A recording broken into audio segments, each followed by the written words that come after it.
In a world buzzing with endless messages, tweets, texts, and conversations, have you ever stopped to wonder, what makes some people captivate a room while others struggle to be heard? How do certain individuals build bridges of connection that inspire trust and collaboration, while others are left feeling misunderstood and disconnected? This book, The Master Key to Communication, Unlocking Human Connection and Influence, written and published by Mindful Literary, is your invitation to step into the art and science of communication. It's not just about the words we speak, it's about the energy we bring, the stories we share, and the spaces we create for others. It's about transforming every interaction, whether with a friend, a colleague, or a stranger, into an opportunity for deeper connection and mutual understanding. From the way our body language speaks before we say a word to the silent power of empathy, from mastering the subtle art of asking questions to navigating the challenges of the digital age, this book delves into the layers of communication that often go unnoticed. With insights drawn from neuroscience, psychology, and real-world stories, you'll uncover tools to not only enhance your ability to express yourself, but also to truly understand and resonate with others. But this isn't just another guide to communication. This is about becoming an architect of connection. You'll learn how to create emotional safety, adapt your communication style to fit any context, and craft a personal narrative that inspires and influences. It's about discovering how your inner dialogue, the way you communicate with yourself, sets the tone for every relationship you build. The Master Key to Communication is more than a book, it's a journey. It's a path toward unlocking your potential to connect authentically, influence ethically, and grow through every conversation. Whether you're a leader, a creator, or someone seeking to better navigate your personal relationships, this book will give you the tools to make every word count. Prepare to dive deep, to challenge the ways you think about communication, and to walk away with a renewed sense of what's possible when you open your heart, your mind, and your voice. Let's unlock the door to meaningful human connection together. Chapter 1: The DNA of Communication. How communication is biologically wired into humans as a survival mechanism. Imagine a time long ago when our ancestors roamed the earth in small groups, relying on the strength of their connections to combat the harsh realities of survival. A sudden rustling in the bushes could mean danger. But with a shared glance, a subtle nod, or a quick gesture, they communicated to warn each other, alerting the group to potential threats. These instinctual forms of communication were not just mere coincidences. They were a matter of life or death. This ability to convey urgency through nonverbal cues laid the groundwork for the complex languages and communication systems we use today. It's fascinating to think that the very essence of our interactions stems from these primal instincts, each word and gesture a testament to our survival ancestors who thrived together against the odds. Examining how our innate need to connect has shaped social structures and relationships reveals a profound truth. Connection is woven into the fabric of human experience. As I reflect on my own relationships, I can see the power of communication manifesting in those moments of bonding and shared understanding. From forming families and communities to creating intricate social networks, our relationships have always been built on our ability to communicate our thoughts, feelings, and experiences. This innate need drives us to reach out, to express love, to share joy and pain, and to seek support when we need it most. Throughout history, this desire has led to the creation of social bonds that hold our societies together. In times of crisis, it is our ability to come together, to share our voices, and to listen that enables us to navigate through challenges, reminding us that we are stronger together. Recognizing the biological imperative behind our communication can transform the way we relate to one another.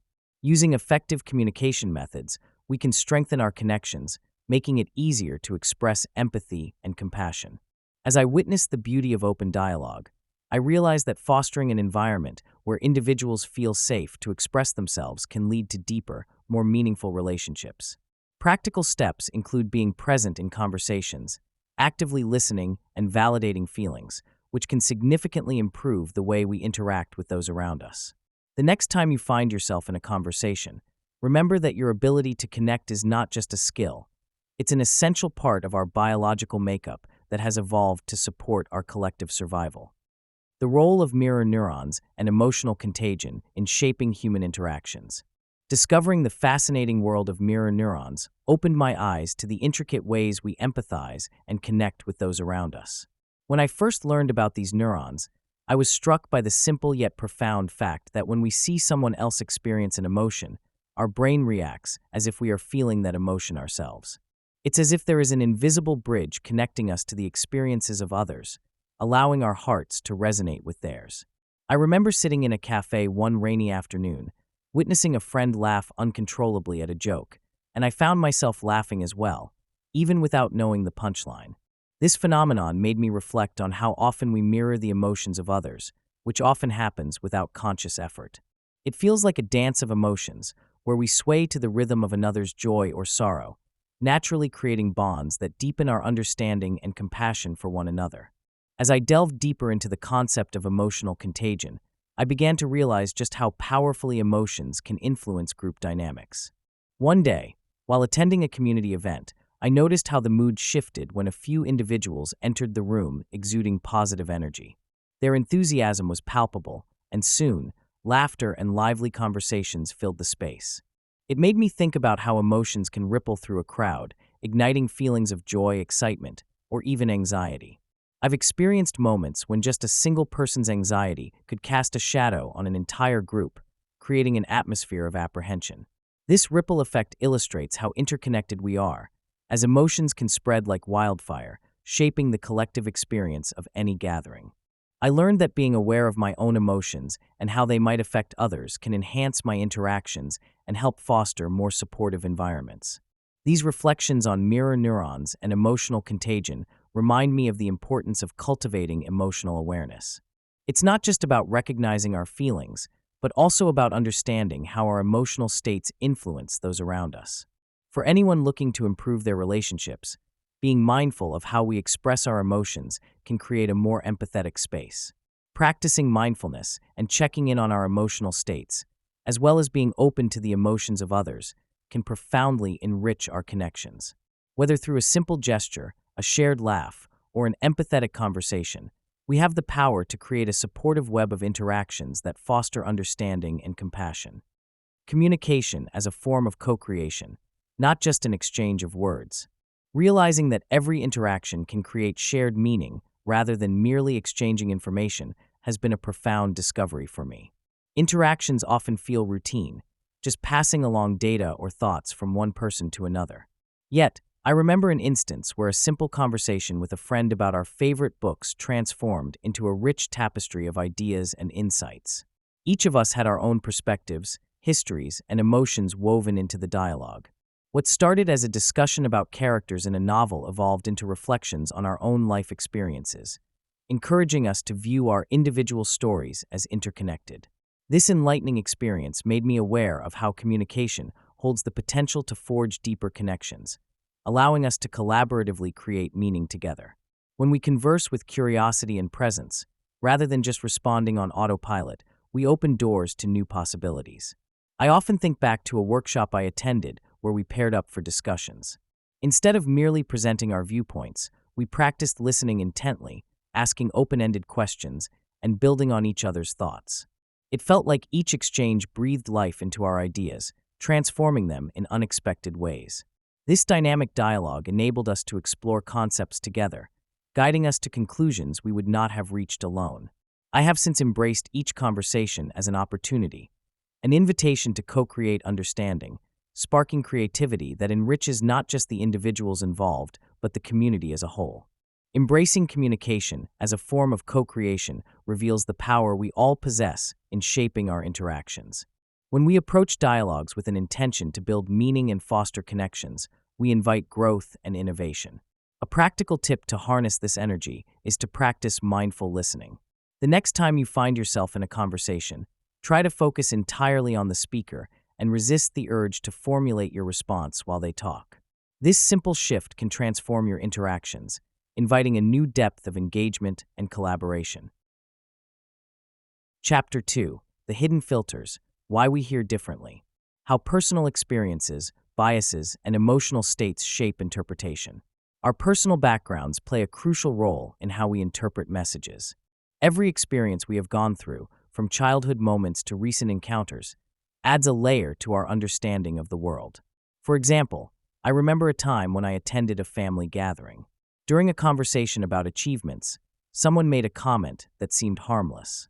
However, coming from a different upbringing where validation was sparse, I perceived it as a slight. I found myself rereading the words, trying to extract some hidden meaning that wasn't there. This incident made me realize how deeply our past shapes our lens.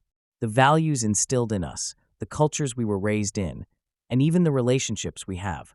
All these factors influence the way we decode messages from others. When someone speaks, we don't just hear words, we filter them through our personal experiences, leading sometimes to misinterpretations that could have been avoided if we were aware of our biases. Emotional states can also dramatically affect our perceptions during conversations. There are days when I feel on top of the world, and every interaction seems positive. On those days, I can find understanding in even the most challenging discussions. Yet, when I'm feeling low or anxious, a simple question can feel like an accusation, sparking my defensiveness. I remember a heated discussion with a friend during a particularly stressful week. My mind was clouded with worries, and I misread their intention, reacting with anger instead of understanding. In that moment, it wasn't about what they said, it was about how I felt. This highlights a powerful truth. Our emotional states can not only color our interpretations, but also dictate how we engage with others. Recognizing this allows us to pause, reflect, and approach conversations with a clearer mindset. To navigate through these complexities, it's helpful to cultivate awareness of both our backgrounds and emotional states. Taking a moment to breathe before responding can create space that encourages us to check our biases. A simple practice is to ask ourselves why we feel a certain way before interpreting someone else's words. By acknowledging our feelings and the context behind them, we can engage in conversations from a place of compassion rather than defensiveness, opening paths for deeper understanding in our interactions. The psychology of selective listening and why misunderstandings occur. Reflecting on moments when I've been deep in thought while someone was sharing an important story, I realized just how easy it is to become selectively attentive. It's fascinating, really. Our brains often spotlight certain words or phrases that resonate with us, while effectively blurring the rest. This can create significant gaps in understanding and connection. For instance, I remember listening to a friend discuss their challenging week at work. While they talked about the stress caused by an upcoming deadline, my mind fixated on a single phrase that triggered a memory of my own. I found myself mentally drifting away from their narrative, missing out on the support I could have offered. Instead of connecting with my friend in that moment, I was lost in my own thoughts, illustrating how selective attention can sever essential communication threads. Misunderstandings tend to bubble up from these habits of ours. For instance, when we engage in conversations, how often do we find ourselves nodding along without fully grasping the intent behind the words? I recall a time when a family member expressed frustration about a situation at home. Instead of listening actively, I responded with my own solution, completely overshadowing their feelings. This pattern of miscommunication can often arise from a desire to connect or help, yet it frequently results in something entirely opposite: emotional distance. It's not uncommon to hear someone say, "You never listen," and that sentiment cuts deeper than we think. Our inclinations to jump to responses instead of immersing ourselves in the moment create barriers to genuine connection. By simply being aware of these patterns in everyday conversations, we might discover ways to improve our listening and empathize more deeply with others.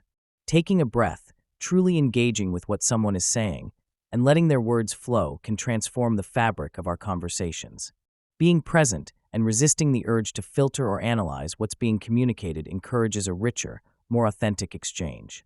So, the next time a friend or loved one opens up, consider setting aside your own thoughts for just a moment, allowing their message to settle in fully before responding. Exercises to identify and challenge personal filters. Engaging in activities that help spotlight our own biases and listening filters has been a transformative experience for me. I recall one particular moment when I participated in a group discussion workshop. We were tasked with sharing a personal story while others listened intently. I was surprised to discover how many times I would interrupt, not out of malice, but from my own preconceived notions and eagerness to relate my experiences. It became evident that my responses were often colored by my biases. To truly listen, I had to become aware of the filters I was using.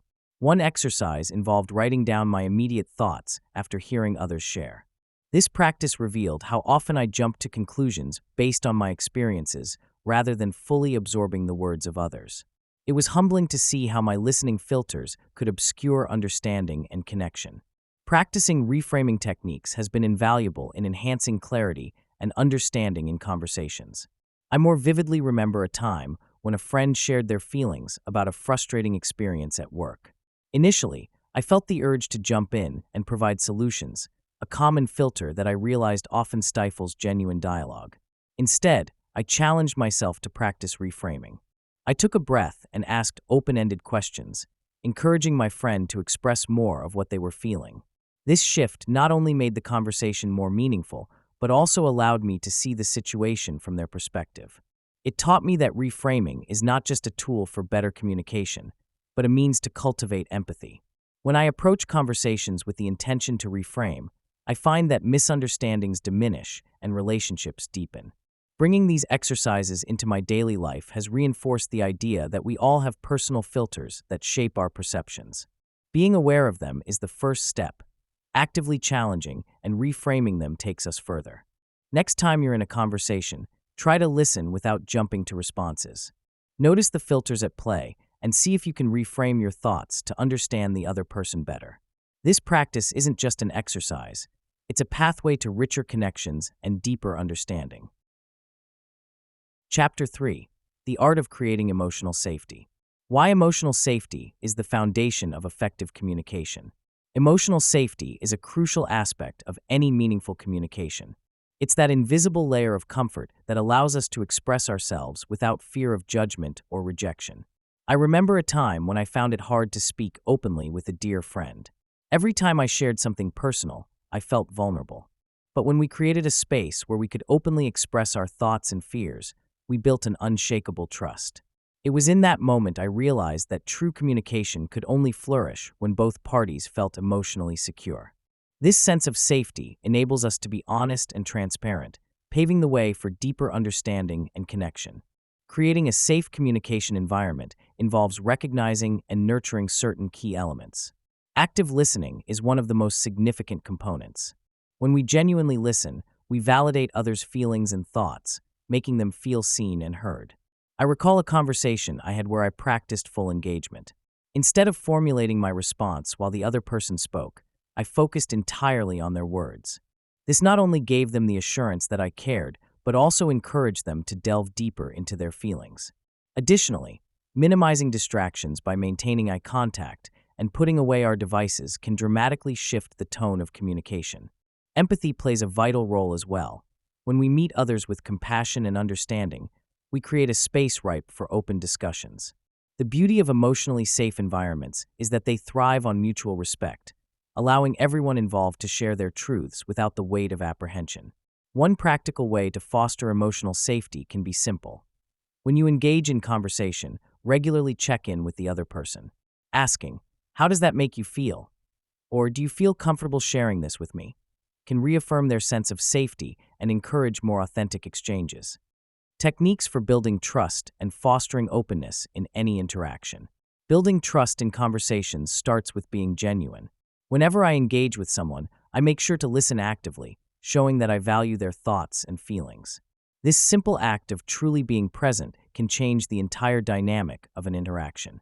I remember a time when I was having a tough week, and my friend just sat there, letting me speak without interruption.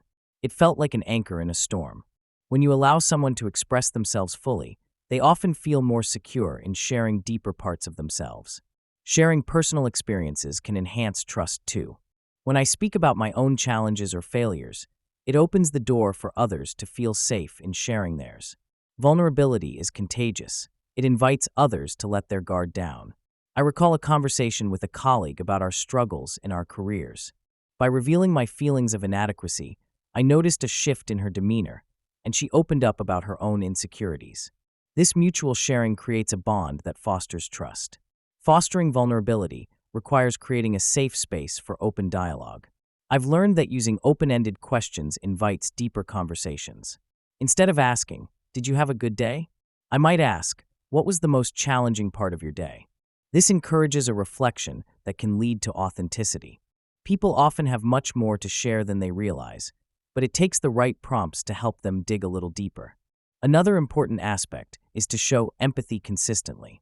When someone shares their feelings, I strive to validate their emotions, even if I don't fully understand them. Acknowledging the weight of their experiences tells them that it's okay to be open. During a conversation with a family member who felt excluded in a group, I intimately listened and simply said, "That sounds really tough, and it's understandable to feel that way." Moments like these matter because they build trust and pave the way for more authentic exchanges. Asking for feedback also demonstrates a willingness to improve and encourages others to be authentic with me. When I seek input about my communication style, I show that I'm committed to growth. This openness invites reciprocity, and soon, the interaction turns into a mutual journey of understanding and support.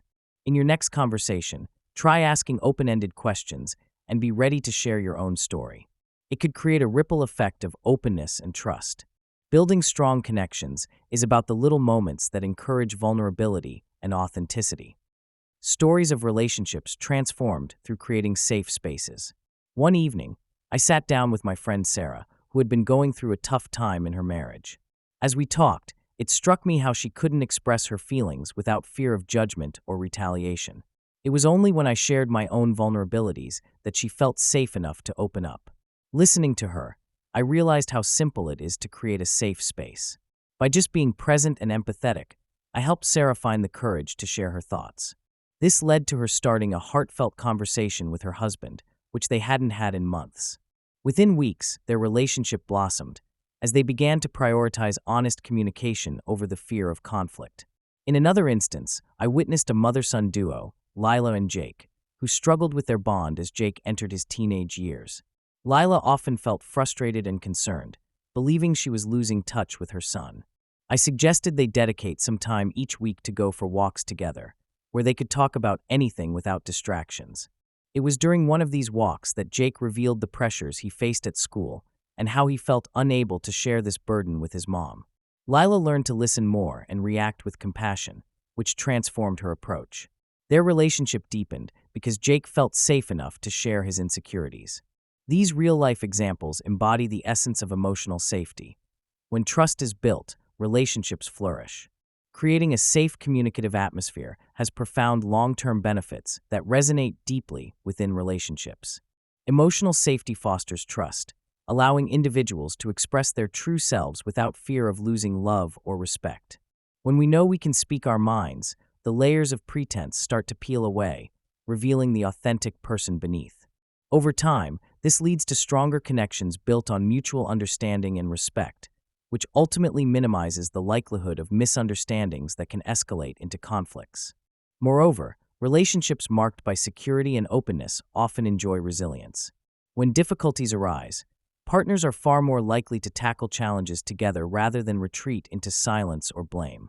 This collaborative approach strengthens relationships as couples and friends learn to navigate tough waters side by side. They develop mechanisms for conflict resolution, enhancing their emotional toolkit to face adversities. Additionally, fostering this atmosphere sets a positive example for others, especially children, teaching them the value of honesty, empathy, and vulnerability, paving the way for healthier relationships in their own lives.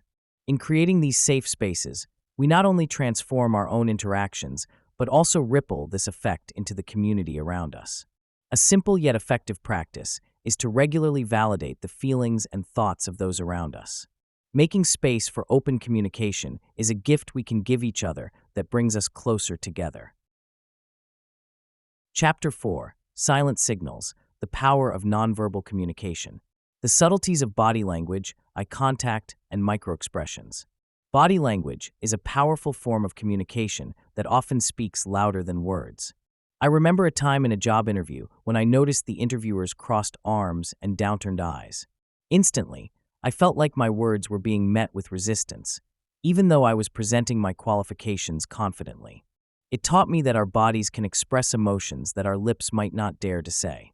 When people lean in towards each other during a conversation, it signals interest and engagement.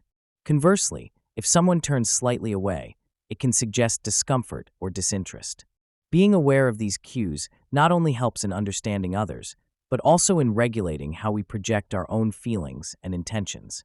Microexpressions are fleeting facial expressions that can reveal what someone is truly feeling, often in stark contrast to their spoken words. I think back to a friend who often masked her anxiety with a smile. During a conversation, I noticed a quick flicker of fear pass across her face when discussing a stressful topic, even as she continued to laugh. That brief, unguarded moment revealed a hidden truth that made me realize how important it is to be sensitive to these subtle signs.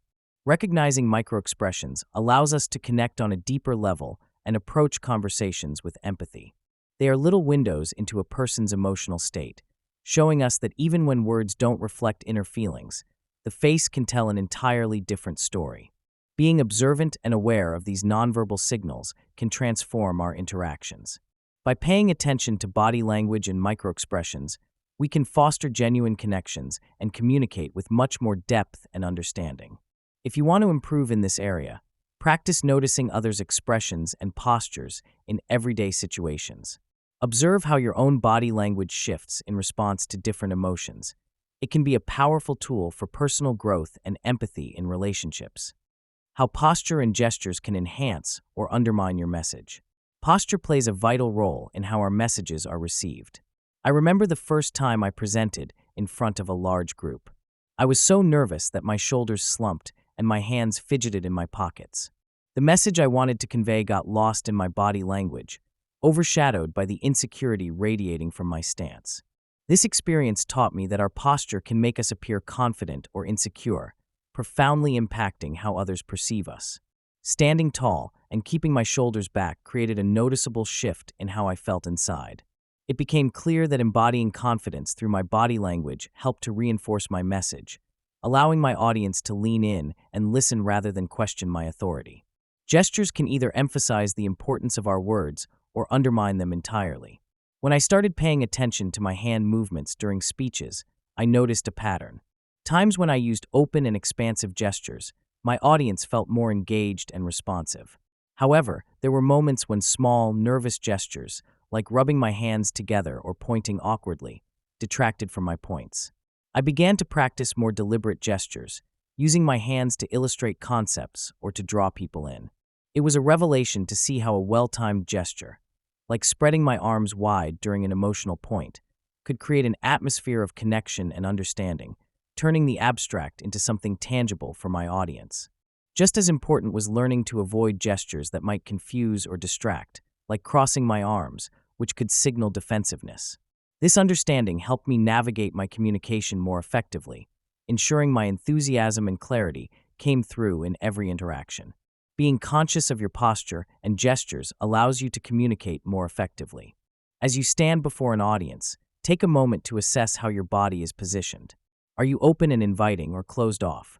Remember, a few deep breaths and a mindful adjustment of your stance and gestures can transform the energy in a room and make your message resonate much more powerfully. Real-world examples of nonverbal mastery in action. One afternoon, I sat in a bustling cafe watching people go about their lives. A young woman entered, nerves evident in her slight fidgeting hands and quick glances around the room. She was there to meet someone for a job interview. As she sat down, I could see the subtle changes in her body language. Her shoulders began to relax, and her forced smile transformed into a genuine one the moment her interviewer arrived. Without a word, they exchanged a knowing look that set the tone for their conversation.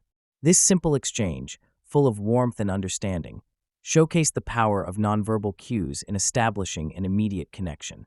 I realized that such interactions are happening all around us every day, often unnoticed yet profoundly impactful.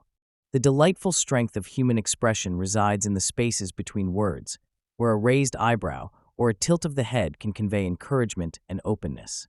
Culturally, nonverbal communication takes on intriguing forms that vary dramatically from one place to another. Consider a traditional Indian greeting, the Namaste, where palms are pressed together in front of the heart and accompanied by a slight bow. This beautiful act isn't just about etiquette. It encapsulates respect and acknowledgement of the divine in each person. I remember visiting India and experiencing this firsthand during a community gathering. As people greeted one another with this gesture, I could feel a palpable sense of unity filling the air. In contrast, something as simple as a thumbs up, which in many places signifies approval or agreement, can mean something entirely different in the Middle East, an insult, in fact. Less obvious are the subtleties like eye contact, which can convey love and interest in some cultures, but in others, might be perceived as confrontational. Each culture reminds us of the rich tapestry of gestures and expressions that share their own intimate stories about humanity. These stories and cultural nuances underscore an essential element of human interaction. Nonverbal communication is a complex landscape we navigate daily. Being attuned to this can lead to more profound connections, whether in business, friendship, or love. Practice being mindful of your own body language as well as others. A simple change, such as maintaining an open posture or offering a genuine smile, can invite others in and create a welcoming atmosphere. Likewise, observing those around you can enhance your interactions. Pay attention to the unspoken elements of conversation. You might discover deeper layers of meaning that words alone cannot convey. Chapter 5: The Voice of Influence. Exploring tone, cadence, and pitch as tools of persuasion. It's fascinating how the same words can evoke different feelings depending on how they are delivered. I remember a conversation with a friend who was going through a tough time. I told them, "I'm here for you." With a gentle, warm tone, those words felt comforting and supportive. Yet, if I had said the same words with a harsh or indifferent tone, they could have sounded dismissive or even sarcastic. This moment taught me that tone is not just an element of speech. It's the very essence that colors our emotions. The subtleties of intonation and inflection can completely alter the way our messages are received and understood. It reminds me of how important it is to be conscious of how we express ourselves, especially when emotions run high or when someone is in need of reassurance. Simply adjusting our tone can foster a sense of connection and understanding during conversations that matter most. Rhythm, much like music, has a remarkable ability to engage listeners. During a storytelling session at a local community center, I noticed how the speaker's cadence captivated the audience.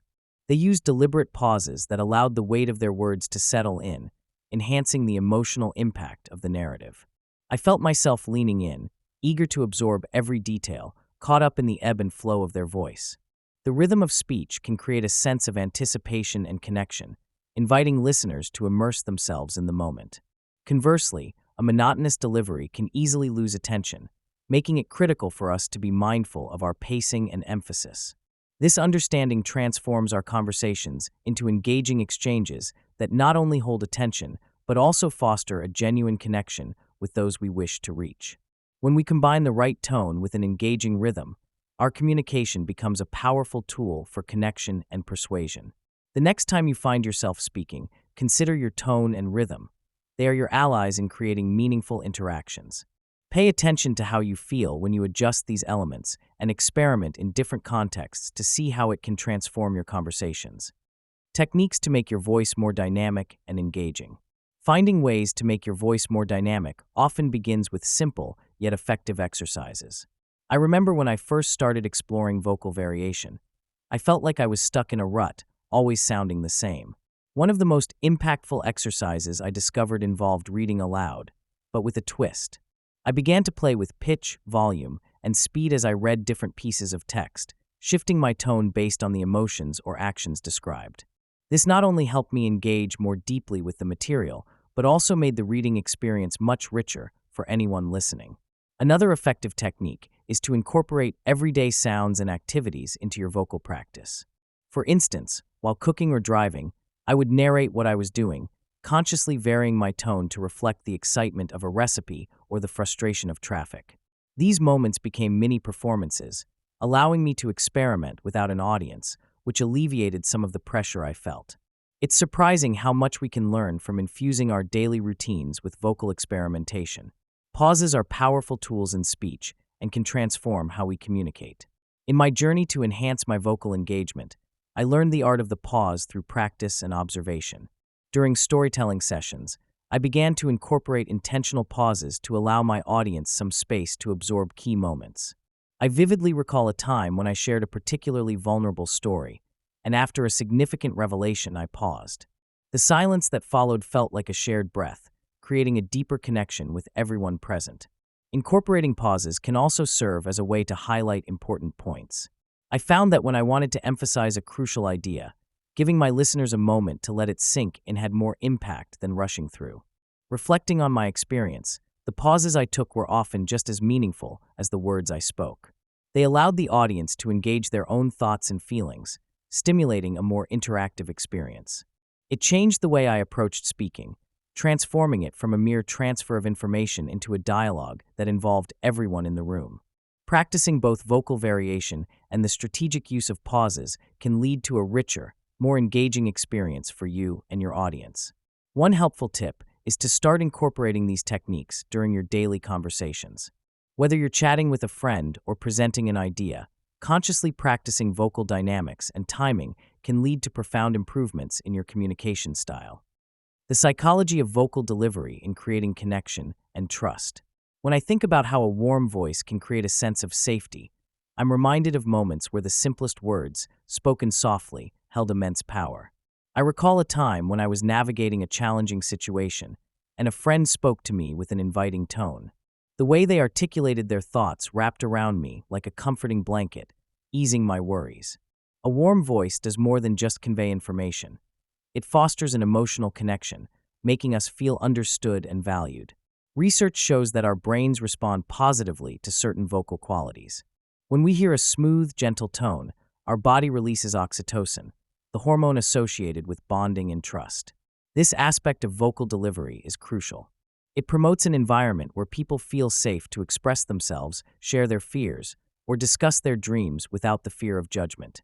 The science of vocal delivery is fascinating. Researchers have discovered that specific characteristics of a voice can indicate trustworthiness.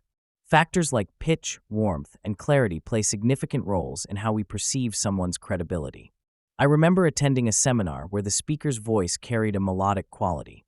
Each sentence flowed effortlessly, and I found myself hanging on every word. Studies suggest that lower-pitched voices are often associated with authority and reliability, while higher-pitched voices may evoke warmth and approachability. This balance is essential in forging connections with others. It's no surprise that when we communicate, our delivery impacts how we're perceived. Those subtle variations in our tone can either enhance or diminish the trust others place in us. Being mindful of these qualities in our own voices can open doors to deeper relationships and an environment ripe for genuine dialogue. Listening to and practicing varying vocal qualities can be beneficial. As you engage in conversations, consider how your tone influences the interaction. Make an effort to incorporate warmth and clarity. Whether we realize it or not, our voices are powerful tools that can either build bridges or create barriers.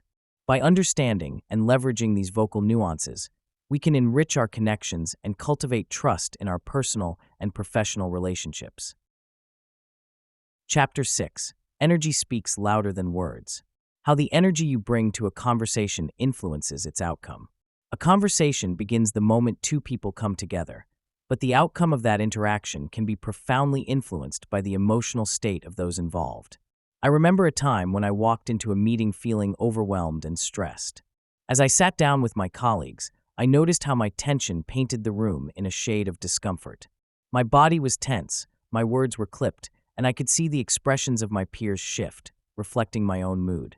When you enter a conversation with unresolved feelings, whether it's anxiety, anger, or sadness, it's like carrying a heavy backpack filled with stones. It affects how you communicate and how others perceive you. Acknowledging this connection between our emotions and our conversations is crucial. Becoming aware of your emotional state before engaging in dialogue allows you to either address it or set it aside, enabling more open and honest exchanges. The difference that positive energy can make in a conversation is nothing short of magical. I once attended a networking event, feeling a surge of excitement and expectation. My enthusiasm was contagious. People gravitated towards me, eager to engage. That evening, meaningful connections were born, and I left feeling invigorated. On the flip side, I've experienced situations where negative energy caused a palpable shift in the atmosphere. During a discussion about a project, one team member's frustration overwhelmed the room, making it hard for anyone else to contribute. Conversations can be delicate ecosystems. The energy and attitude we bring shape everything from the words we choose to the attentiveness of our listeners. Learning to cultivate positive energy not only enhances our interactions, but creates a ripple effect that elevates those around us. Each time we approach a conversation with intention and a positive mindset, we set the stage for collaboration and understanding. Taking a moment before each conversation to center yourself can make a significant difference. Practicing mindfulness, even briefly, can help in resetting your emotional state. Whether it's a deep breath, a positive mantra, or simply reminding yourself of the goal of the conversation, these small steps pave the way for healthier and more productive interactions. Exploring the role of intention, presence, and emotional energy. Intentionality in conversations is much more than simply exchanging words. It's about being purposeful in our interactions, aiming not just to communicate, but to connect. One practice that has helped me is to pause and ground myself before I engage. Taking a deep breath sets a tone of mindfulness, creating space to reflect on what I truly want to convey. In moments of hesitation, I ask myself, what is my intention here? This clarity transforms every conversation, from casual chats to deep exchanges, into opportunities for genuine connection. Furthermore, I've found that actively listening is a vital part of enhancing our intentionality. When I focus fully on the speaker, setting aside my own thoughts and responses, I discover insights that would otherwise slip away in the hustle of conversation. It's remarkable what can happen when we listen without the pressure to reply immediately. I've picked up on others' feelings, thoughts, and even unspoken words, creating a rich dialogue where everyone feels valued. Practicing this level of listening cultivates trust, and trust creates deeper conversations. Being fully present is often easier said than done. I remember a conversation with a friend who seemed troubled. While my mind raced with plans for our outing, her energy told a different story, a subtle heaviness I hadn't noticed. Then, instead of rushing to ease her discomfort with distractions or solutions, I chose to embrace the silence. By simply being there, allowing her energy to fill the space, she began to share her struggles. The relief washed over her face as she realized someone was genuinely tuned in to her experience. I've learned that our emotional energy is contagious. We can lift or lower the spirits of those around us just by being ourselves. When I enter a space, I try to notice the energy and adapt. If it's heavy, I allow it to exist without judgment, but also seek to infuse some lightness where I can. Through humor or a smile, I can shift the atmosphere, creating balance without pushing anyone into discomfort. This practice of awareness and responsiveness has not only deepened my connections, but has also helped foster a shared sense of safety and understanding. Achieving this harmony in conversations requires effort, but the rewards, authentic dialogues, and mutual growth are invaluable. To enhance both your intentionality and presence, try setting aside a few moments before any conversation. Ground yourself through deep breathing and visualize your intention. This simple practice invites clarity and connection, enriching the dialogue that follows.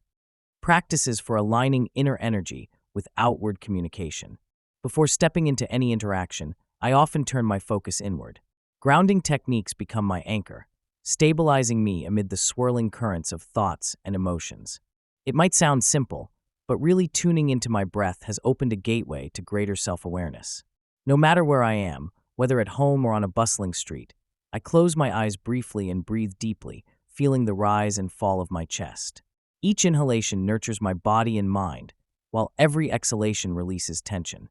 I imagine my roots extending into the earth, binding me to a supportive foundation as I prepare for the exchange ahead. Establishing this connection helps me navigate the energies around me, fostering a sense of calm and clarity, so my true self can shine through in conversations. Engaging in mindful practices becomes a transformative journey. Sometimes I take a moment before speaking to set an intention for my interactions, a silent intention to listen deeply or to convey empathy. This act of setting an intention acts like a guiding star, directing the energy I express and receive. On days when I feel less centered, I remind myself that it's okay to pause, even in the busy rhythm of life. I once attended a community gathering where the atmosphere was charged with excitement, but I felt overwhelmed. Instead of diving in headfirst, I took a quiet corner and placed my hand on my heart, tuning into its steady rhythm.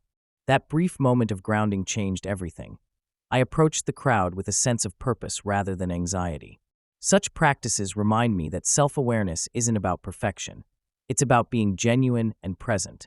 As I seek to harmonize my internal energy with my communication style, I explore activities that resonate deeply with me. Journaling has transformed my understanding of my inner landscape. When I write, I unravel the tangled threads of my thoughts and feelings. It's a sacred space where I express my ideas freely, creating a dialogue between my heart and mind. After a reflective session, I often find that my voice becomes more authentic and confident. I've also discovered that connecting with nature amplifies this harmonious energy. Whether it's a walk in the park or a quiet moment by a river, I feel a certain magic in these encounters. Nature's rhythm guides me, allowing my energy to align with my words. I notice the difference in how I communicate after these moments. There's an ease about sharing my thoughts and feelings, as if everything flows more naturally. Every interaction becomes a shared experience where both parties feel seen and heard, fostering deeper connections. Recognizing when my energy feels misaligned is a powerful insight. It feels like a dissonant chord in music, hinting that something needs realignment. When this happens, I pause to assess my inner state rather than pushing through. Sometimes, it's as simple as taking a few deep breaths again or reaching for a glass of water.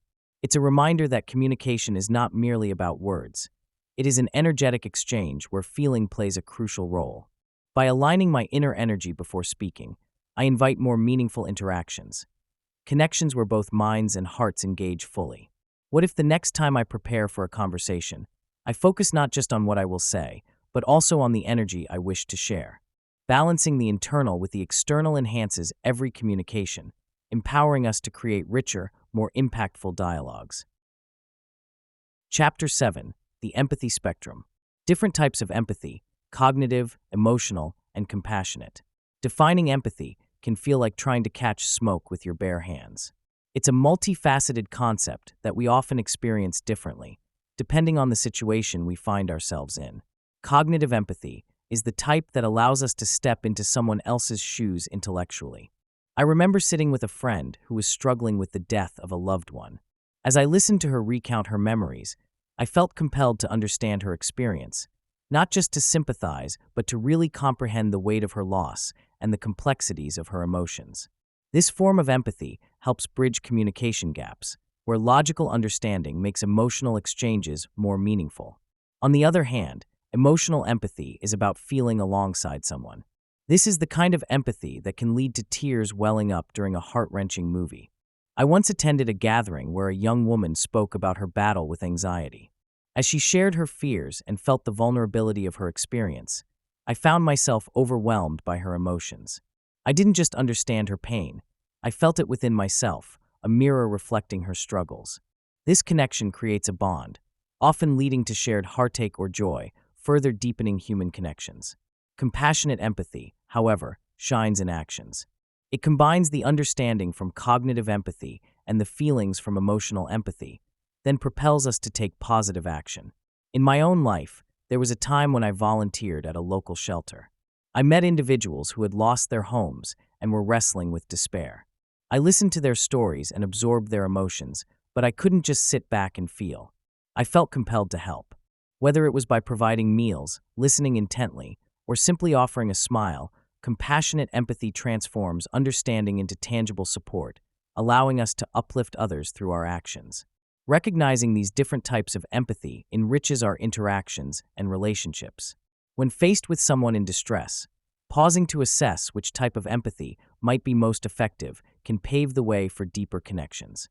In any situation, a mindful approach, being aware of when to engage mentally, feel emotionally, or act compassionately, can truly make a difference. A simple reminder: empathy is a tool we can all cultivate and refine, leading to stronger connections in our lives. How to discern and practice the right type of empathy in various situations.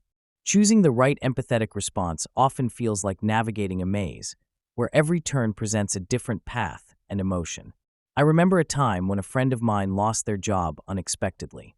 Initially, I wanted to offer support by sharing my own experiences of job loss, thinking it might help them feel less alone.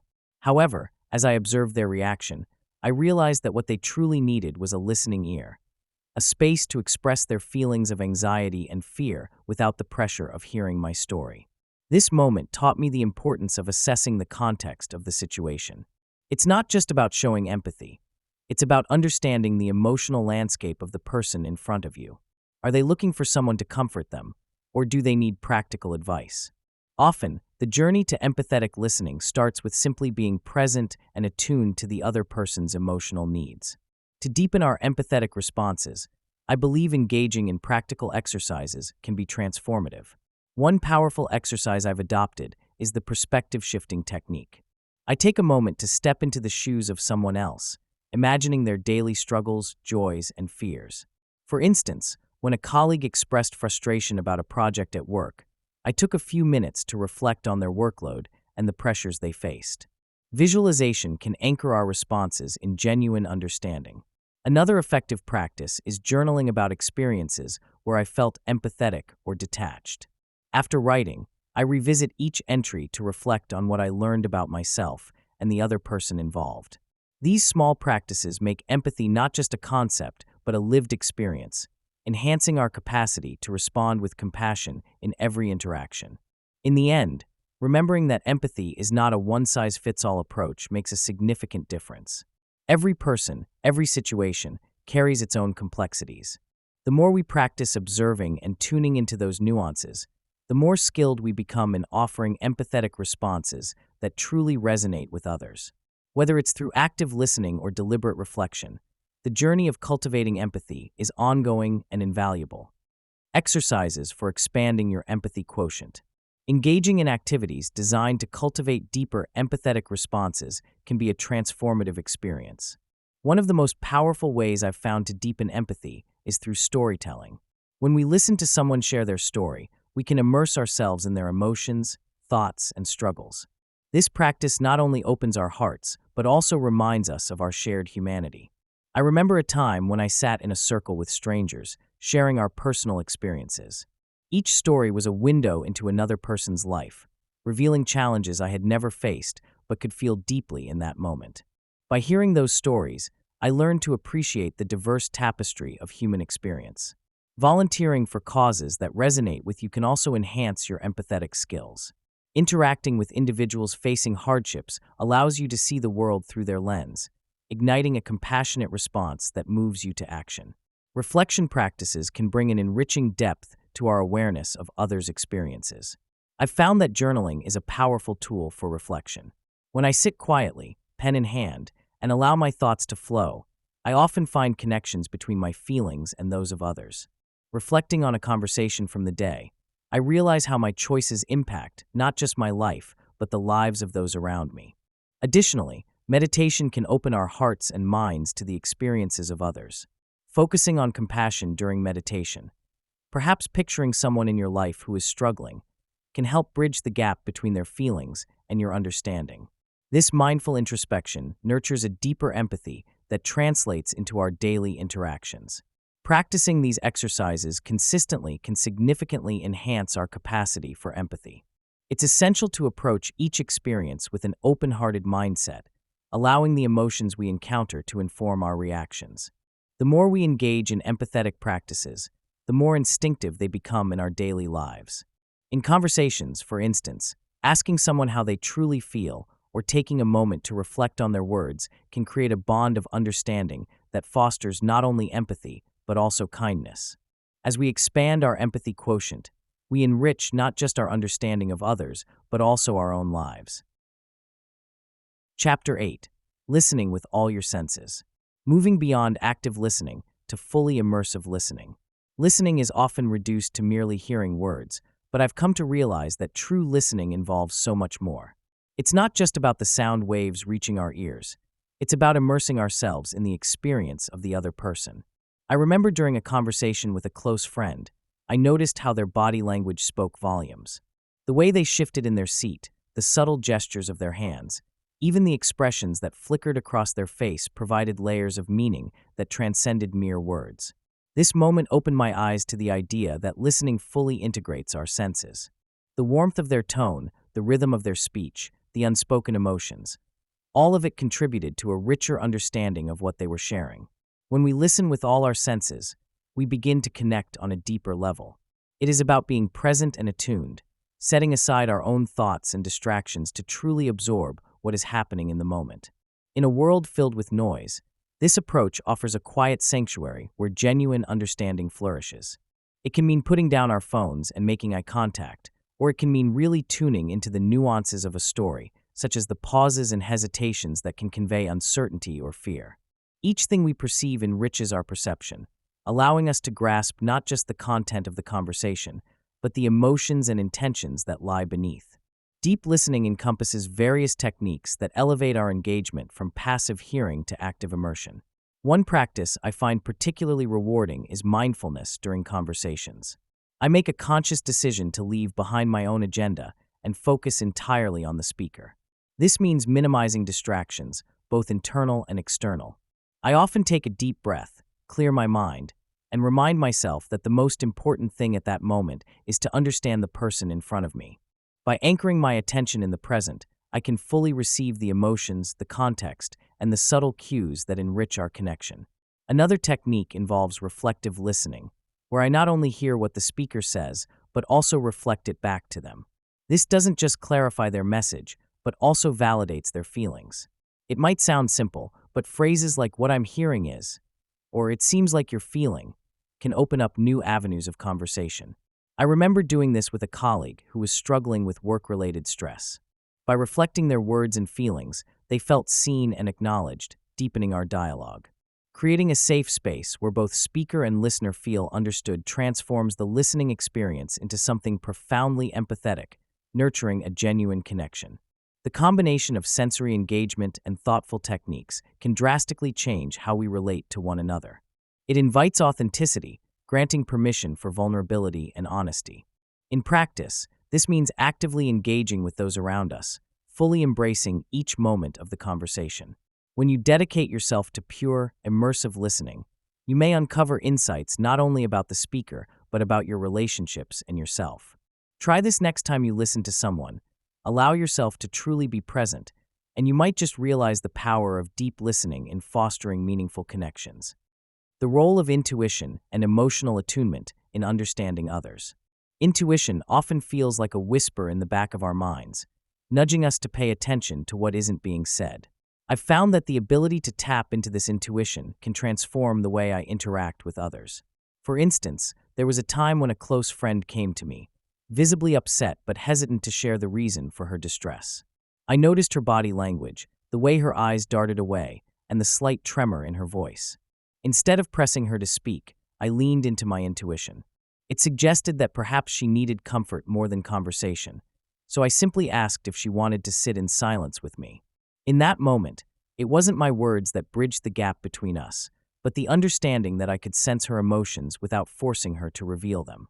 By practicing this kind of emotional awareness, I learned to recognize the unspoken feelings and needs swirling around the people I care most about. Emotional attunement is like tuning an instrument. It requires patience and a willingness to listen deeply to both the spoken and unspoken words. I recall a moment when I attended a gathering where a friend seemed to withdraw from the conversations around him. Instead of ignoring this shift, I approached him quietly and engaged in a gentle conversation about what was on his mind. I made an effort to share my feelings about a similar experience, creating a space where he felt safe to open up. This created a connection based on our shared vulnerability. It became so clear to me that when we allow ourselves to truly resonate with another person's emotional state, it not only nurtures their need to be understood, but also opens us up to our own emotions, linking our experiences in a beautifully profound way. Embracing this attunement makes every interaction richer, creating an environment where relationships can thrive. Finding the balance between intuition and emotional attunement is an ongoing journey. One practical tip I've adopted is to pause before reacting to others. By allowing a moment of reflection, I tune into the emotional currents around me and respond in a way that feels more genuine. This simple practice encourages a deeper connection not just in conversations, but in forming bonds that reflect an understanding beyond words. Techniques for quieting your mind to truly hear beyond words. It often surprises me how much we miss in a conversation when our minds are darting around like butterflies. One afternoon, I found myself sitting across from a dear friend who was sharing a deeply personal story. Instead of fully engaging, my thoughts wandered to my to-do list and what I would say next. It was then that I realized the power of mindfulness in truly hearing another person. Mindfulness invites us to anchor ourselves in the present moment, allowing us to tune in to not just the words, but the emotions and nonverbal cues that are often left unsaid. When I began practicing mindfulness, I discovered techniques such as focusing on my breath, which helped to calm the chatter in my mind. As I steadied my breathing, I noticed the subtle shifts in my friend's tone and body language. This practice made every conversation feel sacred, allowing me to respond with more compassion and depth. Engaging in mindful listening transforms the way we communicate. I learned to clear my mind of distractions before conversations began. Sometimes, I would visualize my thoughts as leaves floating down a stream, allowing them to drift away. This simple imagery allowed me to stay present, and in turn, create an environment of safety for the other person to share. Each moment shared in conversation became a rich tapestry woven with understanding, empathy, and connection. I also found that maintaining eye contact and nodding gently encouraged my friends to open up further. What started as a personal practice grew to nurture many of my relationships. The modern world is filled with distractions, from buzzing phones to the constant pull of our busy lives. I remember a time when I tried to engage with my family during dinner, but each one of us was glued to our screens. It was then I decided to implement some boundaries to minimize these distractions and foster a more meaningful connection. I proposed a tech-free zone during meals and began to see the transformation almost immediately. Without screens, we were able to dive into conversations that felt richer and more authentic. Creating these boundaries helped me delve deeper into the practice of listening. I realized that even minor distractions could sever the connection. In my journey, I began to set physical cues as well. For instance, I would put my phone in another room during important conversations, symbolizing my commitment to being fully present. I also learned the powerful technique of pausing before responding. This pause allowed me to absorb what was said, reflect on it, and respond with care. I found that the more intentional I became about minimizing distractions, the more I was able to engage in a profound level of listening. By cultivating an environment that encourages focused listening, I discovered the beauty of silence as a space for connection. It's in that silence that the weight of words hangs invitingly, allowing the other person to feel heard and valued. A practical tip I found useful in my journey is to designate a specific place and time for vital conversations, a cozy corner of the living room or a quiet cafe, anywhere that feels safe and welcoming. These small adjustments have the power to deepen your relationships and transform the way we communicate. Chapter 9. The Empathy Barrier, When Listening Becomes Draining. Recognizing when empathy becomes self-sacrifice. When I look back at times when I extended my empathy beyond what I could handle, I remember feeling utterly drained. It wasn't just a physical exhaustion, it was a deep emotional fatigue that seeped into my spirit. I often found myself in conversations where someone was pouring out their heart, and I wanted to be there for them, to shoulder their burdens. Yet, as I listened, I began to lose my own sense of self. The signs crept in slowly at first: irritability over small things, a constant sense of overwhelm, and those moments when I felt like I was watching my own life take place from a distance, unable to engage fully. My desire to connect with others turned into a heavy cloak that felt both suffocating and isolating. As I continued to overextend my empathy, I noticed that my passion for helping others started fading. I felt like I was an imposter, unable to provide the same support I so eagerly gave. It was in recognizing that I was always on the verge of emotional burnout that I understood the necessity of setting boundaries. I would come home exhausted and irritable, struggling to find joy in activities I once cherished. My loved ones noticed my withdrawal, and I began to feel panic. I didn't want to lose those connections, yet I had no energy left to nurture them. This cycle became a wake-up call for me, a realization that the endless supply of empathy I thought I had was limited, and the repercussions of not acknowledging my limits began to stack up. Realizing that self-care is essential for maintaining empathy was a turning point for me. I remember a day when I finally chose to listen to myself instead of just to others. I made a plan for a weekend dedicated to recharging my spirit. Instead of volunteering or engaging in deep conversations, I focused on activities that brought me joy and peace. I allowed myself the guilt-free time to read, paint, and even just sit in silence with my thoughts. It dawned on me that my ability to empathize and connect was intricately tied to how I treated myself. I started prioritizing the little things, taking walks in nature, enjoying a warm cup of tea, or simply resting without the weight of expectation. These practices weren't just indulgences. They became necessary rituals that replenished my emotional well from which I could draw again to support others. As I gradually incorporated these self-care habits into my daily routine, I rediscovered my passion for connecting with others. I felt lighter and found that I could engage with empathy without feeling depleted. I realized that taking care of myself wasn't selfish. It was necessary for maintaining healthy relationships. I learned to listen not just to the cries of others, but to the whispers of my own needs. It became evident that establishing a balance between caring for others and nurturing myself created a more sustainable version of empathy.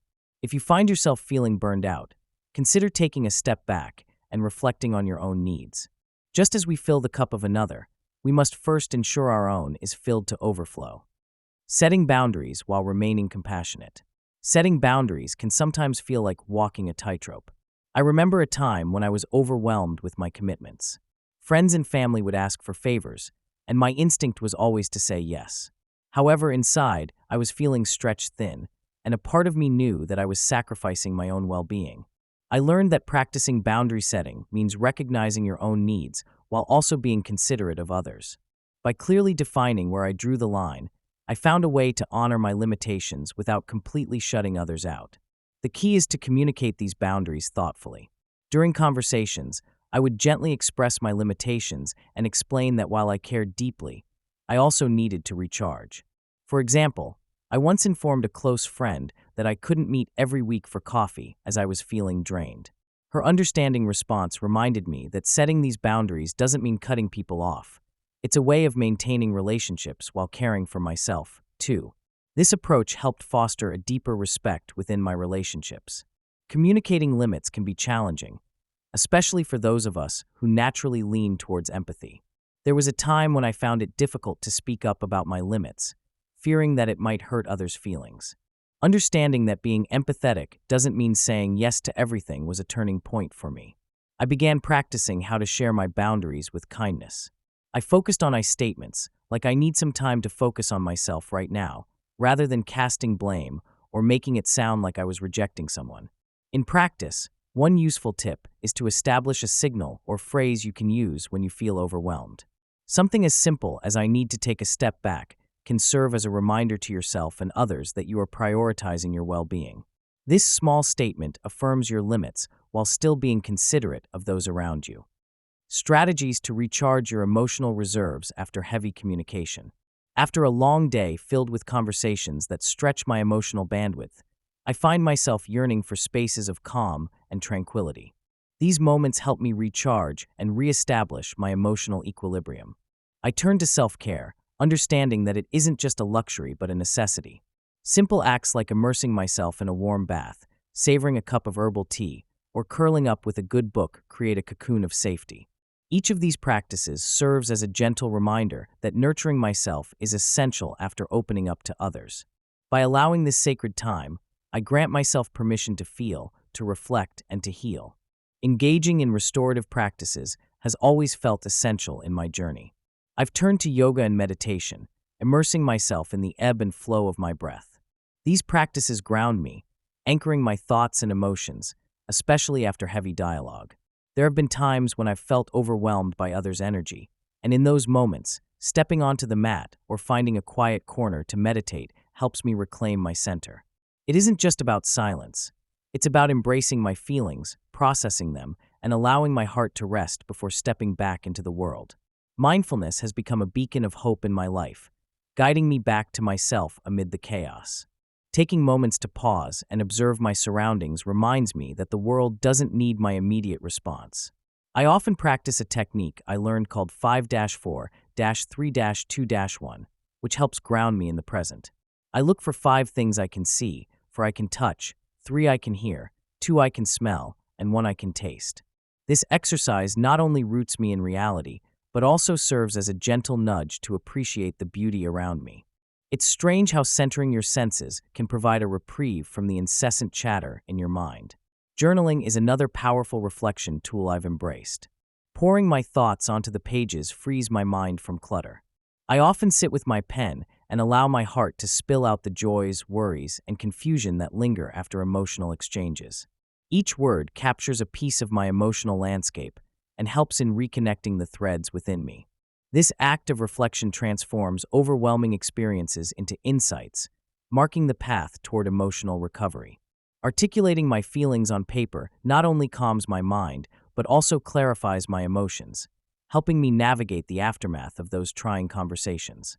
When the weight of communication feels too heavy, remember to invite small moments of peace into your day. Even brief interludes of self-care or mindfulness can rekindle your emotional reserves and restore your inner balance. Chapter 10: Conflict as Connection. Reframing conflict as an opportunity for deeper understanding. Conflict often feels like a barrier, a wall between two people with differing views. But what if we shifted our perspective? What if, instead of seeing conflict as a threat, we viewed it as a source of growth? I remember a time when I had a heated disagreement with a close friend. At first, emotions ran high, and the distance between us felt insurmountable. I was angry, she was hurt. However, as we navigated through our discussion, I began to see that this conflict was an opening instead of a closing. It was an opportunity for both of us to express our thoughts and feelings in a way we hadn't done before. We learned about each other's values, fears, and hopes in that conversation, uncovering layers of understanding that deepened our relationship. This experience taught me that embracing the discomfort of conflict could lead to personal and shared growth. Disagreement does not mean failure. In fact, it can lead to richer insights and connections. Think about a time when you disagreed with someone and how that moment shifted your perspective. I recall a project at work where my ideas clashed with a colleague's. Initially, it felt like a battle, but as we discussed our viewpoints, I realized I hadn't fully grasped her approach. She opened my eyes to considerations I had overlooked. This conversation didn't just lead to a better project outcome. It forged a connection based on mutual respect and shared knowledge. When we allow ourselves to dig deeper during disagreements, we discover solutions that might have remained hidden in the comfort of silence. It's not just the resolution that matters, it's the understanding we cultivate along the way. Next time you find yourself in a conflict, take a step back and ask yourself, what can I learn from this? Approach the disagreement with curiosity instead of defensiveness. Lean into it. Listen actively. You may find that through the tension, there lies an opportunity for growth, both personally and in your relationships with others. Conflict can serve as a catalyst for deeper understanding if we're willing to embrace it rather than shy away. By seeing conflict from this perspective, we can transform our interactions into meaningful dialogues that not only resolve issues, but also enrich our connections. Techniques for de-escalating tension and finding common ground. Practical methods for diffusing confrontations and fostering constructive dialogue often come from real experiences, where emotions can easily escalate.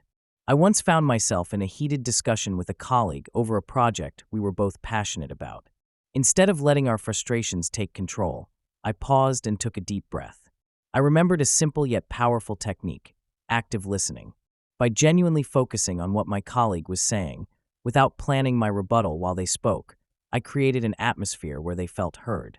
"I understand that you're concerned about the timeline," I said, affirming their feelings. This small acknowledgement lowered the tension in the room. My colleague began to relax, and we started to collaborate instead of clash. Empathy became our bridge. It helped us articulate our points without the emotional weight that often clouds communication. Identifying shared values as a bridge over differences during conflicts can transform the conversation entirely. In another instance, during a family gathering, political opinions split the room. As frustration mounted, I chose to steer the conversation towards what we all valued: family unity and shared memories. "We all care deeply about our children's futures," I reminded everyone. This reminder shifted our focus from divisive issues to the common ground we stood on. Suddenly, we were discussing our hopes for future generations rather than arguing about politics. Framing our conflict within the context of shared values made a world of difference. It created a safe space for dialogue, where even the most opposing views began to find their place in a conversation grounded in mutual understanding. In moments of tension, it's crucial to remember that asking open-ended questions can foster connection and diffuse conflict. Perhaps the next time you find yourself in a standoff, you might say, "What do you think we can do to solve this together?" This simple yet effective query invites collaboration instead of confrontation. In my experience, approaching discussions with a mindset geared towards seeking solutions and acknowledging emotions can help create a conducive environment for dialogue. The essence of resolving conflicts lies in remembering our humanity and finding those threads of connection that bind us, allowing us to weave a tapestry of understanding even in the most challenging circumstances. Examples of turning arguments into meaningful dialogues.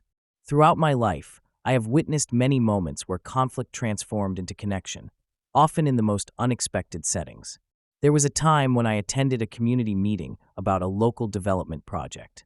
Tensions ran high as neighbors voiced their concerns about potential changes to the neighborhood. Instead of letting anger take over, a courageous resident named Lisa suggested we share not just our worries, but also our hopes for the future. This simple shift turned a heated debate into a constructive dialogue. Each person began to listen actively, and soon, voices that had once been raised in frustration began to soften as they found common ground.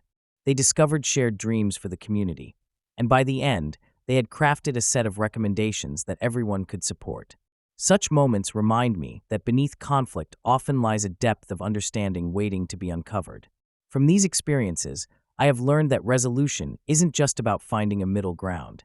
It's about genuinely connecting with others through empathy and understanding. In another instance, I was part of a workplace dispute where two colleagues were at odds over project leadership. They were not only arguing about who was in charge, but also about feelings of recognition and respect. Instead of a typical confrontational meeting, I encouraged them to share what success looked like for each of them personally. As they expressed their fears and aspirations, they began to understand each other's motivations. This simple act of vulnerability transformed the tension into a collaborative spirit, leading them to merge their ideas and strengths into a successful outcome. Each time I see a conflict resolved in this way, it reinforces the idea that dialogue can bridge chasms where arguments once lived. As I reflect on these experiences, I find that taking the first step towards dialogue often requires courage and a willingness to listen. In the heat of arguments, we can lose sight of the human stories behind the differing opinions. One practical tip from my journey is to create a safe space for dialogue where everyone feels heard. This can look like setting ground rules for discussions, ensuring that all voices are valued, or even taking breaks if emotions run too high. Remember, meaningful dialogue often starts with a simple question. What does this mean to you? This invites openness and creates a path away from conflict towards understanding. Chapter 11. Navigating Difficult Conversations. How to approach sensitive topics with clarity and compassion. When I reflect on the challenging conversations I've had, I recognize that creating a thoughtful framework is crucial for discussing sensitive topics. Each discussion requires a foundation built on respect and understanding. I remember a time when a dear friend faced a personal tragedy. Instead of shying away, I chose to approach the topic by acknowledging the gravity of the situation first. This initial step made it clear that I was there to listen and support, not just offer platitudes. Establishing this framework begins with setting a respectful tone, ensuring that the other person knows they are in a safe space. This involves being present, both physically and emotionally, allowing for pauses, and giving them the freedom to express themselves without fear of judgment. Every word I chose was intentional, aiming to create an environment where my friend felt valued and heard. In the realm of sensitive conversations, I've learned that honesty must coexist with empathy. During a difficult discussion about mental health with a close relative, I found myself treading carefully. It was essential to speak the truth about their situation while also being compassionate about their feelings. I vividly remember saying, "I'm worried about you, and it's okay to seek help." My voice was steady, yet soft, as I balanced the need to communicate seriousness with the warmth of understanding. Listening became a core part of this process. I learned to embrace moments of silence, allowing my relative time to digest what I had shared. Those pauses, rather than feeling awkward, were profound opportunities for reflection. This delicate dance between being transparent about my concerns while ensuring they felt supported was key to navigating the discomfort. I realized that by opening up this dialogue with care, we fortified our relationship and broke down barriers that previously felt insurmountable. In my experience, approaching sensitive topics requires both preparation and presence. Keeping a mantra in mind, such as listen, validate, and respond, can serve as a guide. This simple practice allows for a clearer path in discussions where emotions run high. Remember, the goal is to create an atmosphere where everyone feels empowered to share their truth, knowing that compassion and understanding are at the heart of the conversation. Strategies for delivering feedback without triggering defensiveness. When I think about feedback, I often recall my early days at work, where the mere mention of feedback made my stomach churn. However, I've learned that the way feedback is framed can make all the difference in how it's received. Instead of diving into what's wrong, I focus on what can be improved. I anchor my feedback in specific observations rather than vague statements, and this clarity helps to set a solid foundation. For instance, instead of saying, "Your presentation was bad," I would pivot to something like, "I noticed that a few points in your presentation could have been clearer for the audience." This way, I'm not attacking the person directly, but highlighting particular areas for growth. Empathy plays a crucial role. When offering feedback, I try to remember how I'd feel in the other person's shoes. Using I statements helps a lot. I might say, "I feel that you could engage the team more effectively if you provide more examples." This approach not only softens the blow, but also invites the recipient to consider my perspective. It creates a nurturing environment where they feel supported rather than belittled. Alongside that, I always express confidence in their potential to grow, which instills a sense of hope and encouragement. When the person senses that I genuinely care about their development, they're more receptive to the feedback I provide. Creating a space where feedback flows freely is essential, and part of that is knowing when to ask for input. There have been many instances in my career where I hesitated to voice my thoughts, fearing that my opinion might be dismissed. To combat this, I've learned to ask for feedback, not just on my performance, but also on the feedback process itself. For example, during team meetings, I often invite my colleagues to share how they prefer to receive feedback, or if there are areas they think we can adjust to make the process better. This not only empowers them, but also sets a tone of collaboration. I remember a time when a colleague mentioned that they responded better to written feedback rather than verbal. Since then, I've made it a point to adapt my approach based on each person's preferences. Recognizing these preferences fosters an environment where everyone feels valued and understood. By encouraging an ongoing dialogue about feedback, we create a foundation of trust. With trust, the fear of defensiveness and vulnerability diminishes, paving the way for a more open and enriching experience for everyone involved. Adapting your feedback style to the individual's needs not only improves their learning, but also strengthens your relationship. Consider checking in regularly and asking how they feel about the feedback processes. This simple act of soliciting input can transform perceptions and lead to growth for both you and them. Tools for staying calm and centered during high-stakes discussions. When I find myself in a heated discussion, I often remember the power of mindfulness. It's in those moments, when emotions run high, that taking a breath can change everything. I've learned to pause and focus on my breathing, letting each inhale draw in calmness while exhaling any anxiety. This simple technique allows me to keep my center, even when the words being exchanged feel sharp and threatening. It's like pressing a reset button in my mind, giving me the clarity to respond thoughtfully rather than react impulsively. I visualize my breath as a steady wave, washing over the tension, grounding me in the present moment. This practice reminds me that my thoughts and feelings may be intense, but they do not have to dictate my actions. Being present in a high-stakes conversation is a skill I continually work on. During a recent discussion about a challenging project, I started to notice how quickly my mind would race ahead, worrying about potential conflicts rather than fully listening to the other person. I decided to shift my approach. Instead of preparing my next point in my head, I focused on observing the other person's body language and tone. I found that by actively engaging with their words, I could create a space where both of us felt heard. This not only helped me respond with empathy, but also allowed the conversation to flow more naturally. A grounding practice I adopted during this time is briefly checking in with myself. It takes just a few seconds to assess my emotions and goals for the conversation, which strengthens my ability to connect deeply and steer discussions towards a more positive outcome. It's fascinating how simply being present can transform the energy of a conversation, making it a collaborative experience rather than a battleground. The beauty of these mindfulness techniques is that they can be applied anywhere and at any time. Remember that your calm presence can have a ripple effect, influencing not just your own responses, but also those of the people around you. In moments where discussions feel overwhelming, a quick breath or a moment of focus can not only help you regain control, but also foster a more constructive dialogue. Explore these techniques and notice how small shifts in your awareness can lead to significant changes in the quality of your conversations. Chapter 12: The Power of Questions. The Art of Asking Transformative, Open-Ended Questions. Open-ended questions possess a unique power to unlock deeper, more meaningful conversations. When I reflect on my own experiences, I remember a moment sitting across from a friend who was grappling with a decision that weighed heavily on her heart.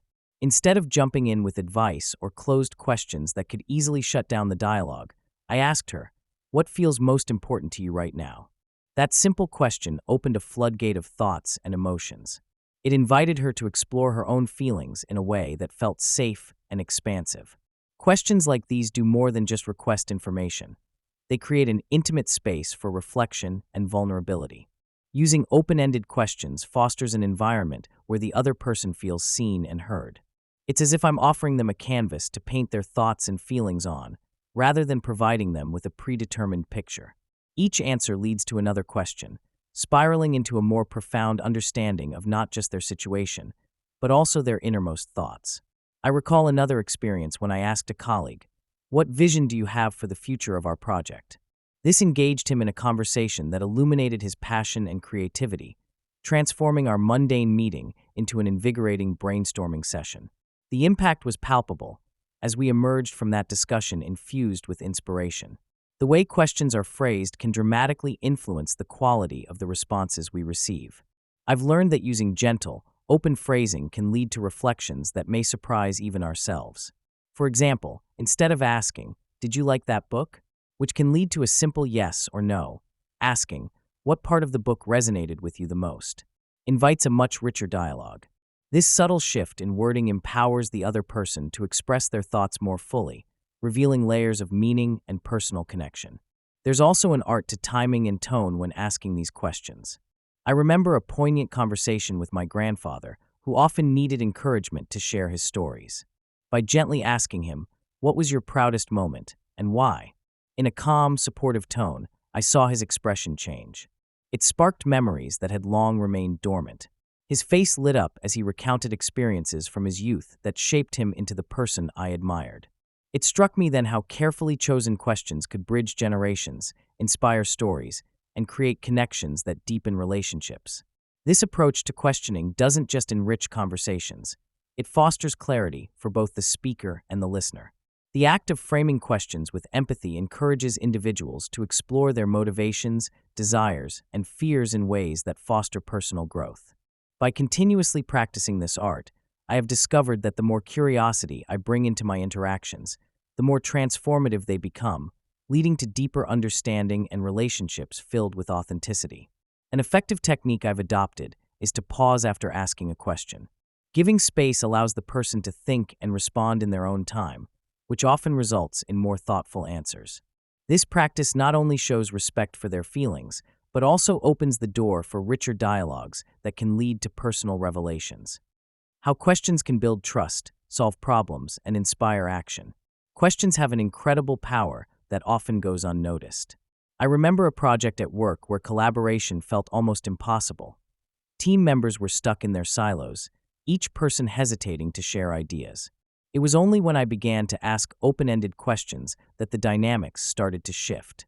I asked, "What challenges are we facing as a team? And how can we support each other better?" Suddenly, the air buzzed with conversations and insights. Everyone had a voice, and each opinion mattered. This experience revealed how asking the right questions creates an environment where trust thrives. When team members feel heard, they are more willing to participate and share their unique perspectives. Questions encourage dialogue and foster a culture of openness, allowing creativity to flourish. It's a reminder that collaboration does not come from telling people what to do, but from inviting them to share their thoughts and feelings. Strategic questioning not only breaks down barriers, but also builds a bridge to mutual understanding. I've witnessed firsthand how a simple inquiry can lead to breakthroughs. During a particularly heated meeting, I noticed tensions rising as people spoke over one another. Rather than pushing for answers, I paused and asked, "Can someone summarize what we've all said so far?" This question invited reflection and invited voices to come together, transforming a moment of conflict into a collaborative effort. Each perspective gained importance, and a collective path forward emerged. Effective questions serve as valuable tools to navigate complexities and align everyone towards a shared goal, highlighting the pivotal role they play in creating a culture of cooperation and trust. Accountability is vital in any team setting, and questions can be the key to unlocking it. In my experience, when I ask team members, "What do you think your next step should be?" it places the responsibility on them while simultaneously inviting commitment. I find that this approach fosters ownership of their tasks. It's as if the act of answering shifts the focus from mere obligation to personal investment. People become accountable, not just to the team but to themselves. This transformation doesn't happen overnight, but over time, I've seen individuals blossom into proactive members who take pride in their work. When we weave questions into our interactions, we cultivate an atmosphere where growth can genuinely thrive, and individuals feel empowered to develop their skills and contribute meaningfully to the team's success. Some of the most profound growth occurs in response to challenging questions. I recall a situation where a colleague was underperforming, and instead of pointing fingers, I asked, "What do you need to succeed?" This question opened a door to a deeper conversation about obstacles they faced, ultimately enabling them to articulate their needs. It was through this dialogue that we identified resources and support systems that could really help. This exchange was not about placing blame. It was about jointly exploring pathways to improvement. As we navigate our careers and personal journeys, let's remember that the right questions can illuminate paths that lead to both accountability and growth, guiding us all toward a brighter future. Examples of great questions used by influential leaders and negotiators.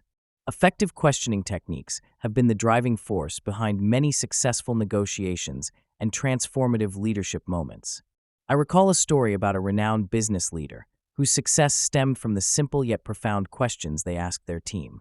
Instead of dictating solutions, they encouraged a culture of open dialogue, asking questions like, "What do you think is holding us back?" and "How can we better support each other?" These questions didn't just open the floor for input. They empowered everyone involved to take ownership of the outcomes. The beauty of questions lies in their ability to elicit insights, ignite creativity, and channel the collective wisdom of a group. When I think of influential figures like Nelson Mandela, who once asked, "What can we all do to bridge the divides in our communities?"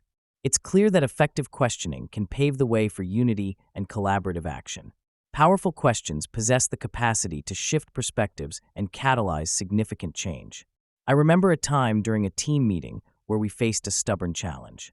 Instead of getting bogged down by our difficulties, I posed the question, "What if we viewed this situation as an opportunity?"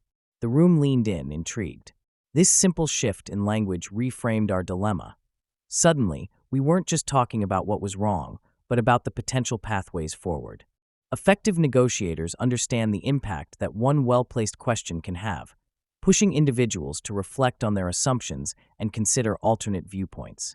Just as Martin Luther King Jr. challenged segregationists with, "How can we justify a system that denies rights to others?" Such inquiries confront us with moral imperatives that move the needle on social issues and foster a deeper understanding among diverse groups. In navigating conversations, I've learned that the questions we ask can cultivate an environment of trust and open-mindedness. It's the way we frame our questions that often determines the quality of the dialogue we initiate. For anyone hoping to improve their questioning skills, I would suggest starting each conversation with genuine curiosity. Instead of leading or guiding with rigid questions, try adopting an empathetic approach. Ask open-ended questions that invite others to share their thoughts freely. The art of questioning is not just about gathering information. It's about building relationships and encouraging thoughtful reflection that can lead to authentic growth. So, consider your next interaction, whether personal or professional. What questions can you ask that might inspire a shift in perception or stimulate constructive dialogue? A well-crafted question can be a powerful tool for transformation and connection. Chapter 13: Building Connection in a Screen-First World. The unique challenges of digital communication, from text tone to video fatigue. In digital communication, one of the biggest challenges I've faced is the constant risk of tone misinterpretation. The way we express ourselves through text can often lead to misunderstandings. For example, I've sent a quick message intending to be playful or lighthearted, only to receive a confused or negative response. It's as if my words took on a life of their own, completely separate from my initial intentions. The absence of vocal inflections, gestures, or facial expressions can distort our emotions and meanings. I've learned that emojis and punctuation can help convey tone, yet they are not foolproof. A simple exclamation mark can seem exciting to one person and aggressive to another. This miscommunication can result in feelings of frustration or alienation, not just for myself but also for others. It's a reminder that while the convenience of texting brings us closer together, it also bears the burden of clarity that we need to actively manage. Screen fatigue has become a familiar nemesis in my life, steadily wearing away at my ability to engage meaningfully with others. There are days when staring at screens seems to drain all my energy, leaving me exhausted and disconnected. I recall a time when I participated in back-to-back video calls, each one intended to foster connection, yet I found myself zoning out, overwhelmed by the constant visual stimulation. This fatigue can cause me to retreat into myself instead of diving into heartfelt conversations. The irony isn't lost on me. Digital tools designed to connect us can sometimes lead to isolation. I've noticed that during prolonged screen sessions, I struggle to maintain focus and empathy. My attention wanders, making it difficult to absorb what others are saying. When I finally stepped away from the screen for a walk, I felt refreshed and reconnected to the world around me. That's when it struck me how crucial it is to give myself a break, to step back and breathe, allowing for genuine reflections and connections that often get lost amid the digital noise. To navigate these unique challenges, I've found it essential to practice active digital communication. Taking a moment to clarify intentions in my messages has proven beneficial. When I feel a text may come across the wrong way, I'll often follow up with a voice message or hop on a quick call. This additional layer of communication enhances understanding and minimizes misinterpretations. As for screen fatigue, I'm now more vigilant about monitoring my time online, incorporating breaks into my digital routine. Simple habits like stepping away from my screen or switching to a different activity can realign my mental state. Engaging in hobbies that don't involve screens, such as reading or going for a nature walk, has enriched my life significantly. These strategies not only enhance my communication, but also foster deeper connections, reminding me that while the digital world is vast, the human experience still thrives best when we're present both online and offline. How to create warmth and connection in emails, texts, and video calls. Every conversation, whether it's through email or text, carries the potential for warmth and empathy. I remember the first time I received a heartfelt email from a colleague during a stressful project. It wasn't just the words, but the way she conveyed her understanding of the challenges we faced together. I strive to bring that same warmth into my own written communication. It's essential to take a moment and consider the emotions behind the words. Using phrases like, "I can only imagine how you must be feeling," or "I understand this has been tough," can bridge distances. These simple statements create a feeling of togetherness, assuring the reader they are not alone in their feelings. Adding personal touches, like referencing a shared experience, enhances this connection. When writing, it helps to visualize the person on the other side, to imagine their reactions and emotions. This practice transforms routine messages into genuine conversations. Video calls can feel sterile at times, which is why cultivating a personal presence on screen becomes vital. I've learned that being fully present starts with the environment. Ensuring a well-lit, tidy space helps eliminate distractions for both me and the person I'm speaking with. However, the most impactful shift I made was investing my full attention. I put my phone aside and focused solely on the individual I'm speaking to. This act of undivided attention transforms the conversation. It shows that I value their time and words. Using nonverbal cues, like nodding and maintaining eye contact, enhances rapport and makes the other person feel heard. I also incorporate brief moments of humor or encourage lighthearted conversations, especially in more serious settings. This balance eases tension and builds trust. Each of these strategies allows me to create a connection that transcends the screen, fostering a sense of intimacy even from a distance. Using these approaches in your emails, texts, and video calls can lead to richer, more authentic interactions. A small shift in your communication style can foster a sense of belonging and understanding that resonates deeply with others. Techniques for reading digital body language. Learning to interpret subtle cues, such as typing patterns and response timing, can significantly enhance our understanding of others in the digital space. I remember the first time I noticed a friend's typing behavior during a chat. Their messages came in bursts, followed by a long pause as if they were carefully choosing their words. It hit me then that these patterns revealed so much about their emotional state. They were likely nervous or deep in thought. The timing of responses also tells a tale. A quick reply could indicate eagerness, while a delayed response might suggest hesitance or distraction. It's fascinating how a few keystrokes can paint a picture of someone's mood or intentions. By paying attention to these small but telling indicators, we can foster deeper connections and respond with empathy, understanding what others may not explicitly convey through their words. Understanding the importance of visual cues in virtual interactions cannot be overstated. In video calls, facial expressions like a raised eyebrow or a slight smile offer insights that words alone might miss. I recall a meeting where one participant, though silent, conveyed their disagreement through subtle eye rolls and fidgeting. These nonverbal signals punctuated the conversation much more than the spoken content. In text-based communication, emoji and punctuation choices serve a similar purpose. A simple smiley face or an exclamation mark can activate warmth in a conversation, suggesting excitement or approval. On the other hand, a lack of visual engagement might suggest disinterest or boredom. Being attuned to these signs allows us to navigate virtual interactions with kindness and compassion, ensuring we enhance our connections instead of missing the nuances of human emotion. Being aware of the digital body language not only aids in understanding others, but also shapes how we present ourselves. When crafting a message, consider the nuances of your typing and response patterns. Are you quick to reply, or do you take time? What does that say about your interest level? By fostering awareness both in ourselves and in others, we can build relationships that are authentic and fulfilling. A practical tip for enhancing your digital communication is to take a moment before you respond. Consider your tone and timing and reflect on what your digital body language is projecting.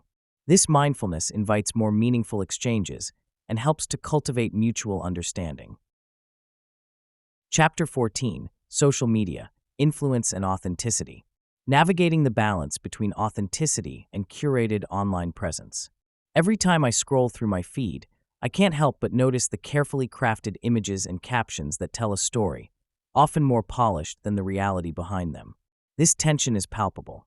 On one hand, there's a desire to present our true selves, showing the messy, unfiltered moments that really paint the picture of who we are. On the other, there's the pressure to conform to social narratives that dictate how we should look, how we should feel, and what we should share. It's as if society has handed us a script, but our true selves are waiting just off stage, struggling for the spotlight. This creates a strange duality. When I post a candid shot of my morning coffee alongside my cozy reading nook, the response is often warmer than when I share a more vulnerable moment, like a discussion about my struggles with anxiety. People seem to resonate more with the neat, beautiful slices of life because they fit a certain narrative. However, I often wonder, at what cost? The deeper connection seems to thrive in those moments of honesty, yet the online space is often dominated by curated perfection. Balancing these two realms has become a delicate dance, often leaving me questioning where I truly fit in. Throughout my journey, maintaining genuine connections in this digital world has been both challenging and rewarding. I remember a time when I decided, almost instinctively, to share my story about losing a loved one. The outpouring of support and empathy was overwhelming. Those comments weren't just likes, they were lifelines, threads that weaved me into a community of individuals who understood pain and resilience. This experience illuminated the importance of authenticity. It seems that when I dare to be vulnerable, people respond in kind. This mutual vulnerability fosters a space where others feel compelled to share their own truths, creating a cycle of connection that is rich and deeply fulfilling. How to use storytelling and engagement strategies to connect deeply on social platforms. Storytelling holds an incredible power within it, a force that can transform mere words into emotional connections that resonate deeply with others. I remember the first time I shared a personal story online. It wasn't anything extraordinary, just a simple tale about a challenge I faced during a difficult time in my life. Yet, the response was overwhelming. People reached out, sharing their own stories and experiences, creating an invisible thread that bound us together in a community built on vulnerability and understanding. This is the essence of what storytelling does. It invites others in, allowing them to see parts of themselves reflected in our narratives. When we choose to share stories on social platforms, we are not just sharing facts or updates. We are crafting a tapestry of shared humanity. Each narrative can ignite empathy and forge connections, even across vast distances. By revealing our struggles and triumphs, we build bridges, making our audience feel seen and heard. This isn't merely about gaining followers. It's about cultivating a space where people feel comfortable engaging and sharing with one another, creating a lively and supportive community. Creating sustainable relationships through storytelling involves being genuine and consistent. The stories we share should not only represent who we are, but also speak to our audience's needs and experiences. During my journey, I learned to listen just as much as I share. Engaging with my audience meant diving into their comments, responding thoughtfully, and asking open-ended questions that sparked further dialogue. This two-way interaction nurtured deeper connections, and over time, those interactions evolved into meaningful relationships. Another essential aspect is authenticity. People can sense when stories are crafted purely for attention or validation.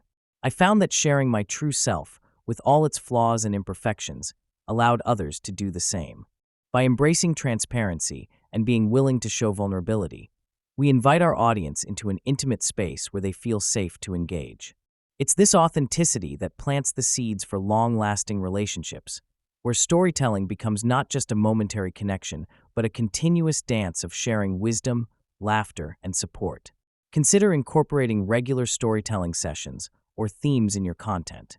These could be weekly reflections or sharing experiences related to a specific topic of interest. This consistency fosters anticipation and builds regular engagement, creating a community that looks forward to your stories and actively participates in conversations. As we weave our narratives into the fabric of social platforms, we must remember that every story shared is an opportunity to connect, uplift, and inspire. Don't shy away from revealing your humanity, as it is often what binds us the closest. Examples of influencers who use communication effectively for positive impact. Many influencers use their platforms to create positive change, and it's inspiring to see how some manage to balance their influence with a strong sense of integrity. One notable example is a popular environmental activist who shares impactful content without sensationalizing the issues at hand. Through her thoughtful posts about sustainable living, she encourages her followers to make small changes that can lead to a larger impact. I remember scrolling through her feed and feeling a genuine connection. She speaks from the heart, sharing her own journey with the ups and downs, making it clear that no one is perfect, but progress is what matters. Another individual who stands out is a mental health advocate who openly discusses his struggles while providing resources and support to his community. His authenticity pulls people in, creating a safe space for conversations about mental health. When he shares stories of his journey, followers feel less alone. It's his empathy that shines through each post, allowing others to see that vulnerability is a strength. Engaging with his audience through live Q&As, he addresses questions and concerns, filling the gaps of misinformation and stigma often found around these topics. The response he receives is a testament to the trust he has built over time. Examining campaigns that have thrived because of authentic connection reveals much about effective communication. One campaign that struck a chord with many was a charity focused on providing clean water to underprivileged communities. Their approach didn't just center around asking for donations. Instead, they shared real stories from individuals who were directly impacted by their work. I found myself drawn in by the personal narratives and images that showed the positive change made possible through collective effort. This transparency created a sense of community and urgency, encouraging more people to get involved. Another insight came from a collaboration between several influencers addressing body positivity. Their campaign was powerful because it represented a diverse range of voices and experiences. Each influencer used their platform to tell their story, encouraging self-love and acceptance without filters. The campaign reminded me of the importance of inclusivity. When people see themselves reflected in a message, they are more likely to engage. Watching the supportive comments flood in was heartwarming. It showcased the impact of genuine connection and resonated deeply, reminding everyone that they are not alone in their struggles. Genuine influence thrives on connection. Engaging authentically means listening as much as speaking. Whether you're an aspiring influencer or just someone looking to make a positive impact in your community, Take the time to connect deeply, share your truth, and be open. Make your voice heard, but also make space for others. This approach not only fosters trust, but amplifies the collective message of positivity and change you wish to spread. Chapter 15: Cultural Codes and Contexts. Exploring the unspoken rules of communication across different cultures. Communication isn't just about the words we choose. It's woven into the fabric of our cultures. Every interaction is colored by our backgrounds, our experiences, and the unspoken norms that govern our societies. I remember my first encounter with a group from Japan during a university exchange program. As we sat around the table, I eagerly shared my thoughts on the current project, only to notice that my Japanese counterparts remained silent. At first, I mistook their quietness for disinterest, but I soon learned that in their culture, expressing disagreement openly can be considered disrespectful. Their silence held weight. It was a sign of contemplation, a method of respect that is often lost in more vocal cultures like mine. This experience taught me how crucial it is to be aware of these underlying cultural factors that influence how we communicate and interpret messages. Context is everything when it comes to communication. I recall another incident while traveling through Spain, where I misinterpreted the locals' boisterous laughter and animated gestures as signs of aggression. However, in their context, this was merely an expression of joy and vivacity. Understanding the surrounding context transformed my view and deepened my appreciation for their cultural expression. Each culture has its own set of social cues, idioms, and even humor that can make or break a connection. It reminded me that listening goes beyond just hearing words. It requires understanding the nuances that make words resonate differently in each setting. Knowing the context can turn a simple message into a powerful one, bridging gaps that often divide us. As we navigate conversations across cultures, a little empathy and awareness of these subtle cues can make a world of difference. To enhance your intercultural communication skills, constantly seek to learn about different cultural practices and be conscious of the varying contexts in which interactions take place. This awareness not only enriches your own experiences, but also fosters inclusive and empathetic communication with others. How to avoid missteps in cross-cultural interactions. Recognizing common pitfalls in cultural misunderstandings and miscommunication requires us to look closely at our own assumptions. I remember the first time I attended an international meeting. I was so focused on being articulate that I missed many nonverbal cues. In some cultures, direct eye contact shows confidence, while in others, it might be seen as disrespectful or confrontational. There, in that room, I witnessed the discomfort among my colleagues when my focus on words overshadowed their unspoken feelings. It taught me that understanding cultural contexts is crucial. I learned to pay attention to body language, tone, and even silence, which can speak volumes in a conversation. Missteps often arise from a lack of awareness about these differences and from assuming everyone shares our background or worldview. We might unintentionally offend someone by being overly casual or by not respecting cultural rituals. It's about grasping the nuances that define how we communicate across cultural lines. Developing intercultural competence and sensitivity is an ongoing journey, one that involves staying curious and open-minded. It's not just about learning facts about different cultures, but truly understanding their values and beliefs. I found that the more I engaged in meaningful dialogues, the clearer my understanding became. One technique that worked well for me was actively listening and asking open-ended questions. When I met someone from a different culture, instead of steering the conversation towards familiar topics, I began asking about their experiences. This not only enriched my perspective, but also showed my genuine interest in their culture. Immersing myself in their stories created bridges of empathy and respect. Additionally, I made an effort to educate myself about cultural traditions, history, and even the local etiquette before visiting a new place or meeting someone from a different background. These small steps foster significant connections and open doors to deeper collaborations. Every interaction offers an opportunity to learn and grow, so embracing our missteps, rather than fearing them, is a step toward better understanding. Keeping a reflective mindset helps us to analyze what went wrong and why. If something doesn't go as planned, I revisit those moments to find lessons woven through discomfort. I remind myself that cross-cultural interactions are not just tasks to complete, but enriching experiences that shape our worldview. By practicing patience, compassion, and humility, We not only enhance our intercultural competence, but also contribute to a more connected and understanding world. Stories of connection and miscommunication from global settings. Every time I find myself enveloped in the warmth of a different culture, I am reminded of the beauty and complexity that lies in cross-cultural conversations.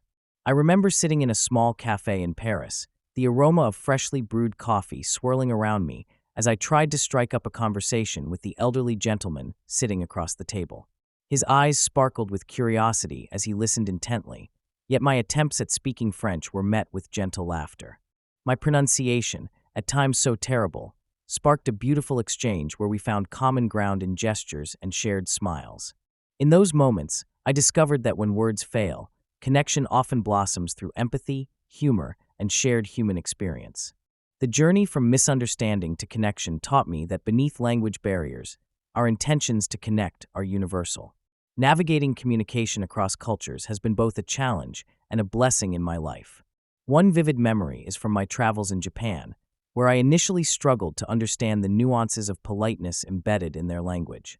A simple exchange at a market soon became a far deeper lesson. I misinterpreted a shopkeeper's words as being abrupt, feeling dismissed when in reality, I was witnessing a cultural form of respect and efficiency. As I learned to observe more, I began to appreciate the subtleties of their communication style. This experience opened my eyes to the idea that each culture possesses its own rhythm and melody of interaction, one that we must be willing to learn and embrace. It became clear that our learning experiences are deeply intertwined with how we listen, watch, and adapt to new environments. Amid these stories of connection and miscommunication is one critical insight. To approach each interaction with an open heart and a willingness to learn is paramount. Embracing the unfamiliar, whether it's a different language or customs, enriches our understanding and appreciation of diverse perspectives. The next time you encounter a language or cultural barrier, consider it not just a hindrance, but an opportunity for growth. Listen intently and observe the world around you. Often, the most profound connections emerge from the willingness to step beyond the confines of our comfort zones. Chapter 16: Adaptive Communication, the Key to Influence. Techniques for reading the room and adapting your style to different audiences. Throughout my journey, I often found myself stepping into a room filled with unfamiliar faces, each with their own unique energy. The atmosphere was palpable, and I learned very quickly that the ability to read the room was crucial. It starts with observation. I would notice small gestures, intonations in voices, and even the subtle shifts in posture. A person crossing their arms might suggest discomfort, while a group leaning in together indicates engagement. Recognizing these cues became my compass, guiding me toward a suitable communication style. I often think back to a particularly memorable event where I presented to an audience of blended professionals. Some were eager to dive deep into technical discussions, while others simply sought high-level insights. I realized then that adapting my communication approach in real time allowed me to connect with everyone in the room. Once I became attuned to the group's energy, I shifted my strategy. I learned the importance of flexibility. Instead of sticking rigidly to my prepared notes, I would weave in anecdotes or examples that resonated with the audience's background. For instance, during a workshop with educators, I incorporated relatable teaching scenarios, making the material come alive.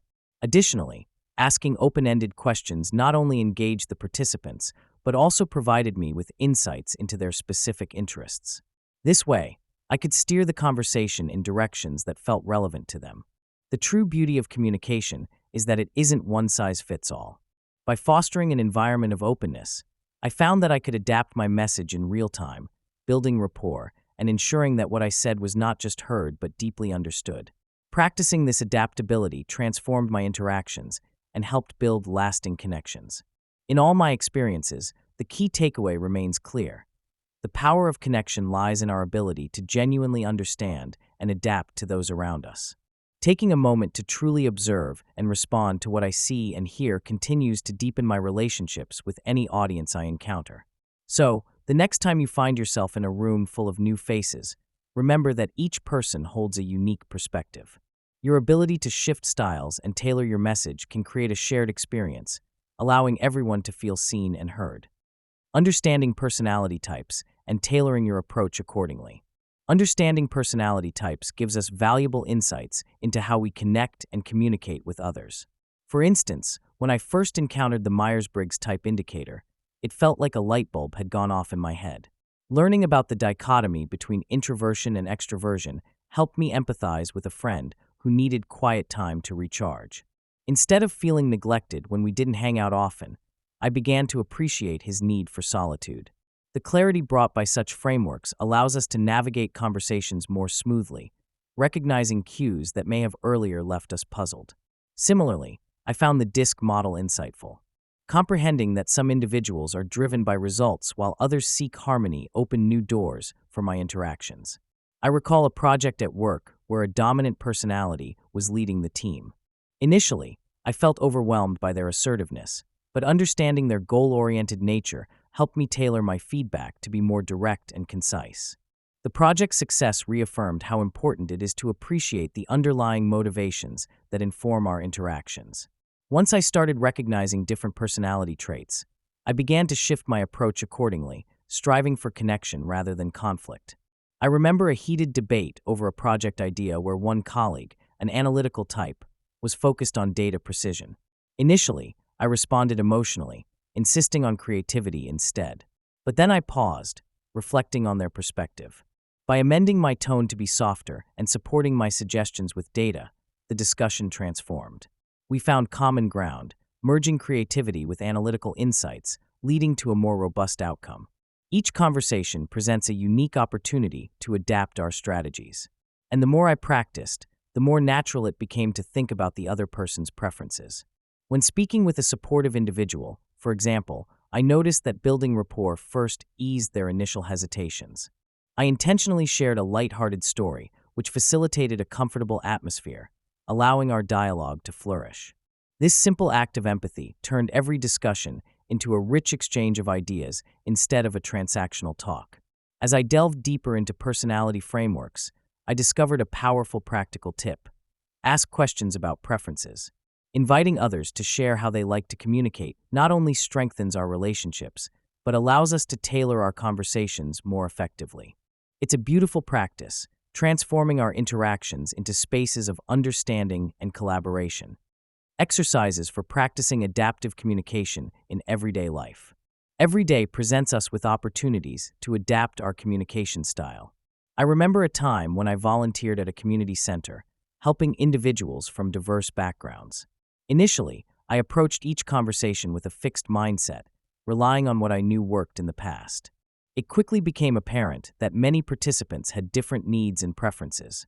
Instead of sticking to my usual scripts, I started to engage in activities that required real-time adjustments, like role-playing scenarios and group discussions. These exercises demanded that I listened deeply and responded thoughtfully, encouraging me to set aside my preconceived notions about how conversations should unfold. Over time, I learned the power of asking open-ended questions and how much they could change the dynamic of any interaction. In my experiences, I found that refining adaptability in communication often comes down to being present and attuned to the other person's cues. I recall an instance where a participant seemed withdrawn during a session. Instead of pushing forward with the standard agenda, I paused and invited her to share her thoughts.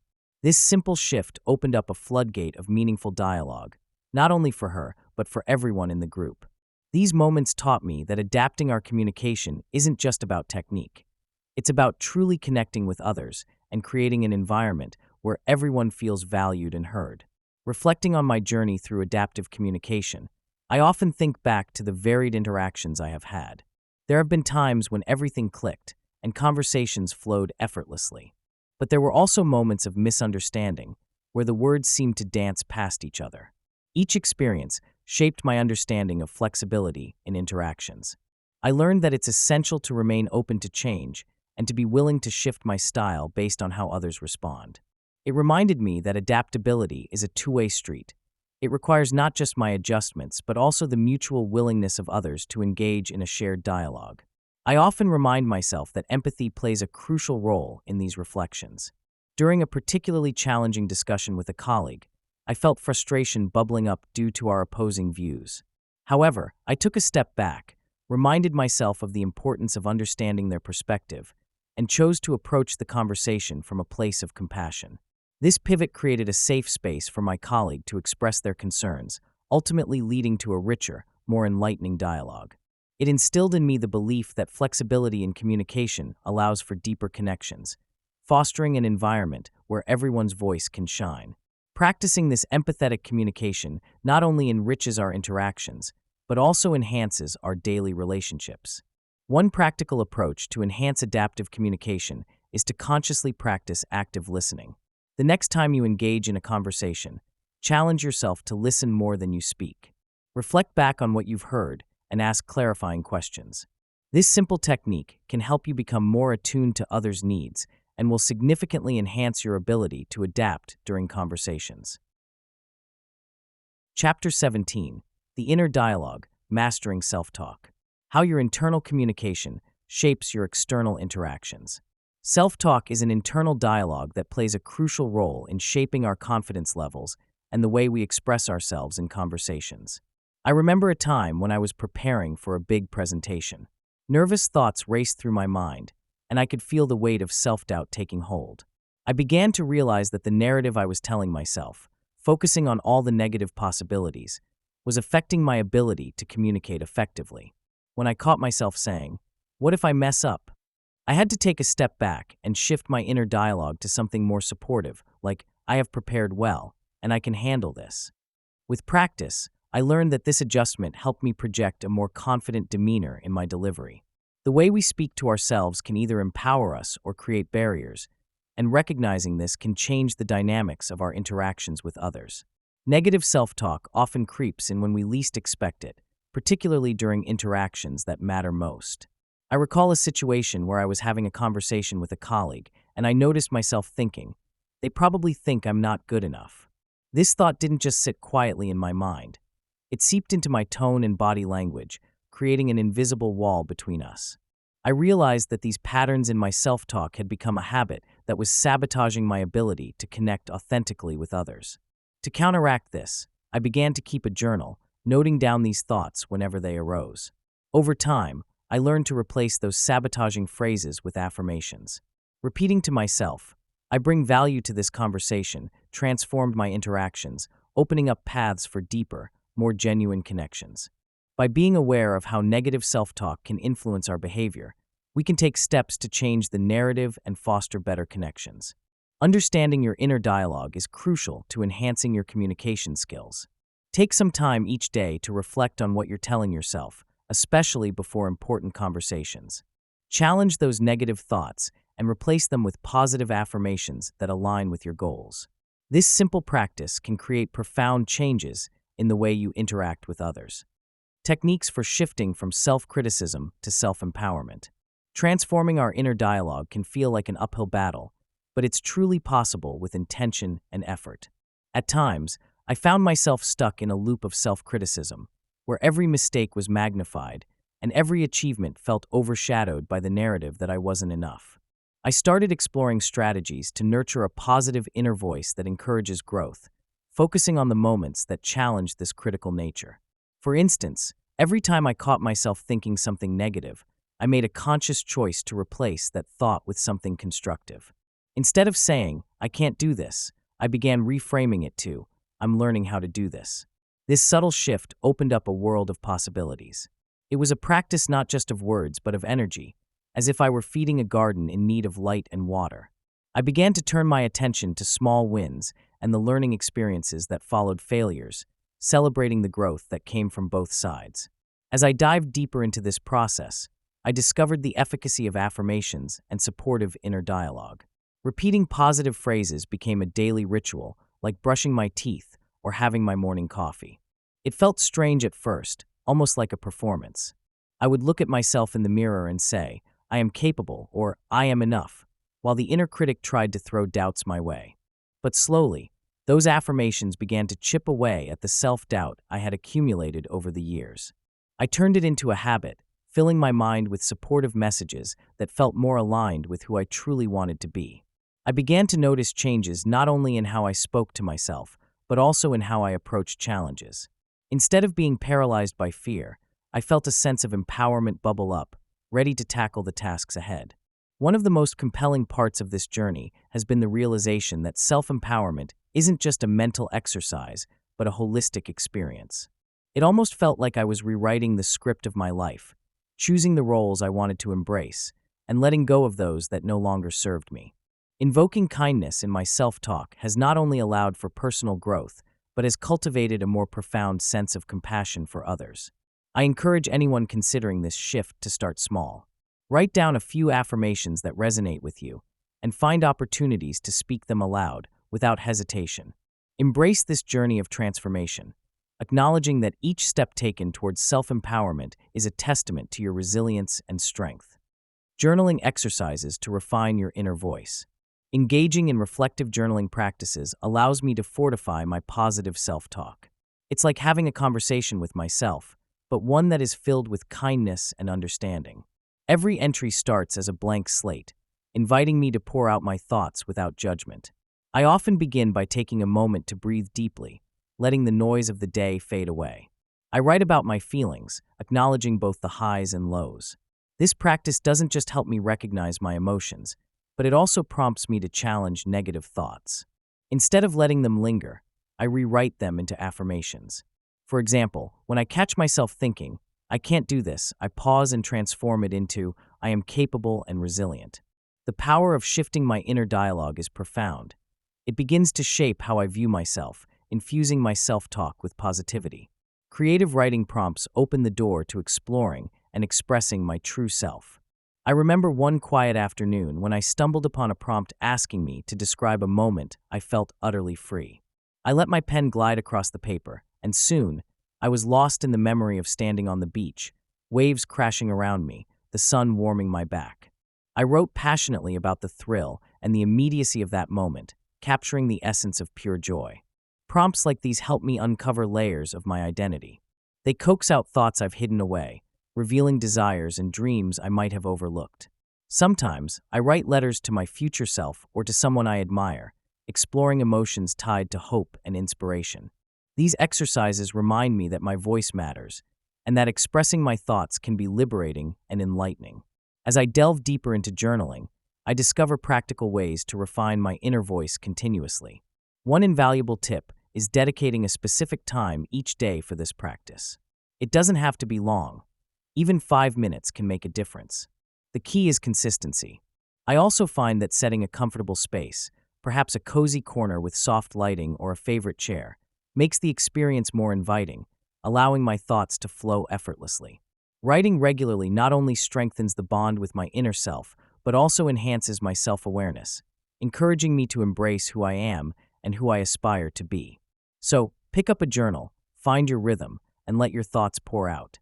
You might just discover a beautiful connection with your inner voice. Chapter 18: Communication as a Tool for Growth. Using conversations to learn, grow, and expand your worldview. Recognizing the potential of dialogue as a catalyst for personal development is something I learned over time through various interactions. I remember a particular conversation with a stranger at a coffee shop. We were discussing the weather, but what began as small talk turned into a deep exchange about different cultures and beliefs. I found myself captivated by his stories and perspectives. It was eye-opening to realize that this short moment, where we shared our thoughts, had the power to transform my viewpoint. Each word exchanged felt like a piece of a larger puzzle that enriched my understanding of the world. Understanding that every exchange presents a chance for expansion and learning has been another profound realization for me. I actively began seeking out conversations that scared me or challenged my beliefs. When I spoke with someone who held a different political view, I felt a mix of anxiety and curiosity. I approached with an open heart, ready to listen.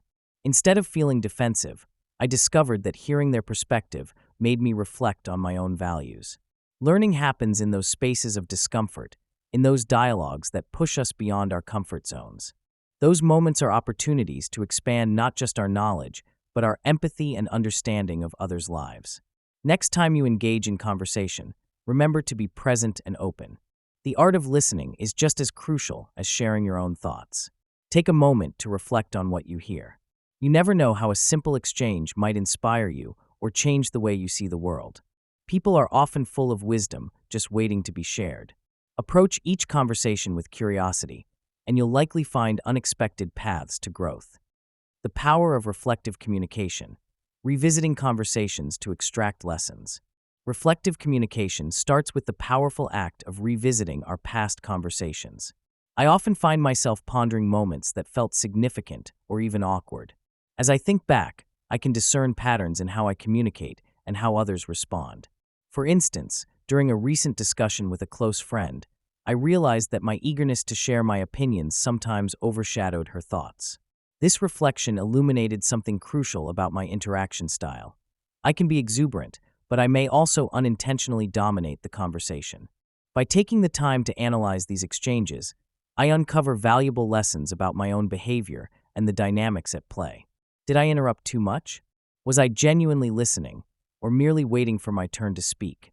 In those moments of reflection, clarity emerges. I can identify when empathy slipped away, and I spoke from a place of self-interest. The insights I gain not only enhance my self-awareness, but also guide me to adapt my communication in future dialogues, creating a more balanced and accommodating conversational environment. Building on the insights drawn from past conversations, I actively engage in reshaping my communication practices.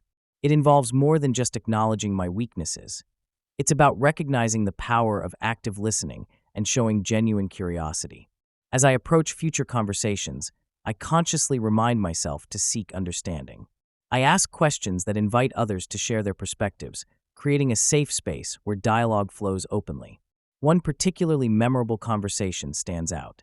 I spoke with a colleague who was grappling with a challenging project. Instead of jumping in with suggestions, I chose to listen. I asked her how she felt about the challenges she faced. To my surprise, her insights were much deeper than I'd anticipated. By allowing her to lead the conversation, I not only gained valuable insights, but also strengthened our professional relationship. The key lesson here was that reflection transforms dialogue into connection, enriching and deepening our interactions. In every conversation, I carry forward the commitment to reflect, not just on my thoughts, but also on the emotions and intentions of those I engage with. This practice isn't just beneficial for me. It creates a communication culture where others feel heard and valued. Every moment spent reflecting is a step toward more meaningful connections. I find it helpful to jot down a few thoughts following significant conversations, noting how I felt and how I perceived the other person felt. This small practice keeps me grounded and guides my journey in becoming a more empathetic communicator. Examples of growth through meaningful dialogues. Over the years, I have found that some of the most transformative changes in my life came from conversations that I never anticipated. There was a time when I was struggling with my career choice, feeling trapped in a job that didn't resonate with my passions. It was during a casual conversation with a friend over coffee that I found clarity. The discussion flowed from one topic to another, but when we touched on dreams and aspirations, something inside me shifted. My friends shared their own journey, filled with ups and downs, and how they eventually pursued their passion for painting. Listening to their story sparked a light within me, allowing me to envision a future that was aligned with who I genuinely was. It dawned on me that these heartfelt dialogues hold the power to unveil a deeper understanding of ourselves and motivate us toward meaningful change. Lessons learned from those significant exchanges continue to impact how I engage with others. One poignant instance stands out vividly in my memory. During a mentorship session with a young colleague, they expressed feelings of self-doubt about their capabilities. Instead of offering solutions outright, I chose to share my own tales of insecurity and the challenges I once faced. This exchange opened up a safe space where they, too, felt comfortable sharing their vulnerabilities. The insight that emerged from our talk was profound. It is our struggles, more than our accomplishments, that connect us as human beings. Encouraging each other to embrace our imperfections created an environment ripe for growth. It's amazing how simply being honest about our challenges can help others realize they are not alone, fostering an unscripted bond that becomes a catalyst for change. Engaging in meaningful dialogues requires a willingness to be vulnerable and to listen without judgment. It teaches us that every conversation holds the potential for growth, not just for ourselves, but for others as well. When we approach discussions with curiosity and compassion, we open the door to transformative insights. So, the next time you find yourself in a conversation that feels light or small, remember, it's those moments that can lead to profound changes. Take a minute to listen deeply, share openly, and embrace the possibility that together we can grow in ways we never imagined. Chapter 19: The Science of Stories. Why storytelling is the oldest and most effective form of communication. Storytelling has been part of human culture for as long as there have been humans. I often find myself lost in the memories of sitting around a fire, the warmth on my face, as elders wove tales that connected us to our ancestors. These stories weren't just entertainment, they were a way of understanding the world, a vehicle through which wisdom was passed down. Through the ages, we have gathered in groups, sharing narratives that reflected our struggles, triumphs, and hopes. From ancient cave paintings to today's digital storytelling, each narrative serves as a bridge connecting individuals from different times and places. It's fascinating to think about how these stories have shaped our societies, creating a rich tapestry of shared experiences that bind us together, transcending language and culture. Narratives have a unique power to draw out our emotions. They are the lifeblood of empathy. There's something profoundly moving about hearing someone else's story, feeling their pain and joy as if it were our own. I remember the first time I listened to a friend recount a challenging period in their life. Every word painted vivid images in my mind, triggering feelings I had long forgotten. The ability of a well-told story to evoke emotions is not just a literary technique. It's a fundamental human experience. Stories provide a lens through which we can view life from different perspectives, fostering an understanding that might otherwise remain elusive. They allow us to step into the shoes of another, to see the world through their eyes, and in doing so, we often find common ground that unites us, even amid diversity. Engaging with storytelling encourages us to reflect on our own experiences and emotions, making us more aware of our humanity. A powerful narrative can change hearts and minds, opening doors to dialogues that might have felt impossible. One practical way to harness the power of storytelling is to share your own experiences, no matter how small. Each story has the potential to resonate with someone else, to provide comfort or a sense of solidarity. Remember, your narrative could be the key that helps others feel seen and understood, helping to create a more compassionate world. How stories bypass defenses and connect on a deeper emotional level. When I think about the power of stories, I am reminded of how they reach out and grab us in ways that mere facts cannot. Facts may outline what happened, but stories weave a tapestry that we can relate to on a personal level. I remember listening to a friend recount a challenging experience they faced during a difficult time. As they spoke, the words painted vivid images in my mind. Their emotions poured out: fear, hope, even moments of joy. Those feelings resonated with me, striking a chord that facts about similar events never could.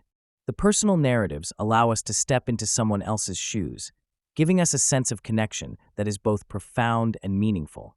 We may not remember the statistics of hardship, but we will remember the stories of strength and courage that accompany them. The impact of storytelling goes beyond mere resonance. There is something inherently emotional about sharing our stories. Each narrative carries with it the experiences we've lived, the hardships faced and triumphs celebrated. This connection goes straight to the heart of our psychological makeup. Studies have shown that when we hear stories, our brains respond in remarkable ways. We begin to empathize without even realizing it. As I recall a time when a story moved me to tears, it highlighted how storytelling can evoke empathy and understanding. It allows us to encounter emotions that spark change within us. We find ourselves thinking, if they can overcome such challenges, maybe I can too. This compassion stems not just from the content of the story, but from the emotional journey it takes us on. In our ever-connected world, one practical way to harness the power of storytelling is to share our own experiences with others, creating spaces where people feel safe to connect emotionally. When we open up and reveal our vulnerabilities through our stories, we create opportunities for genuine connections. Every story told can serve as a bridge, allowing others to cross into our world and understanding. So next time you have an experience worth sharing, think about the emotions behind it. In doing so, you may spark a conversation that resonates far deeper than any statistic ever could. Examples of impactful storytelling in leadership, marketing, and personal life. One evening, I sat in a dimly lit conference room where a leader shared his journey from a struggling startup owner to the CEO of a thriving company. His story was not just about numbers or business strategies. It was about the nights he spent wondering if he could pay his employees, the moments of doubt that clouded his vision, and how, amidst everything, a chance encounter with a mentor changed his perspective. This leader didn't just present facts, he painted a vivid picture that breathed life into his brand. His narrative showcased vulnerability, resilience, and the importance of connection, compelling everyone in the room to reflect on their paths. Effective storytelling like this does more than inform. It resonates deeply, inspiring those who hear it to forge their own stories of triumph and to see challenges as opportunities for growth.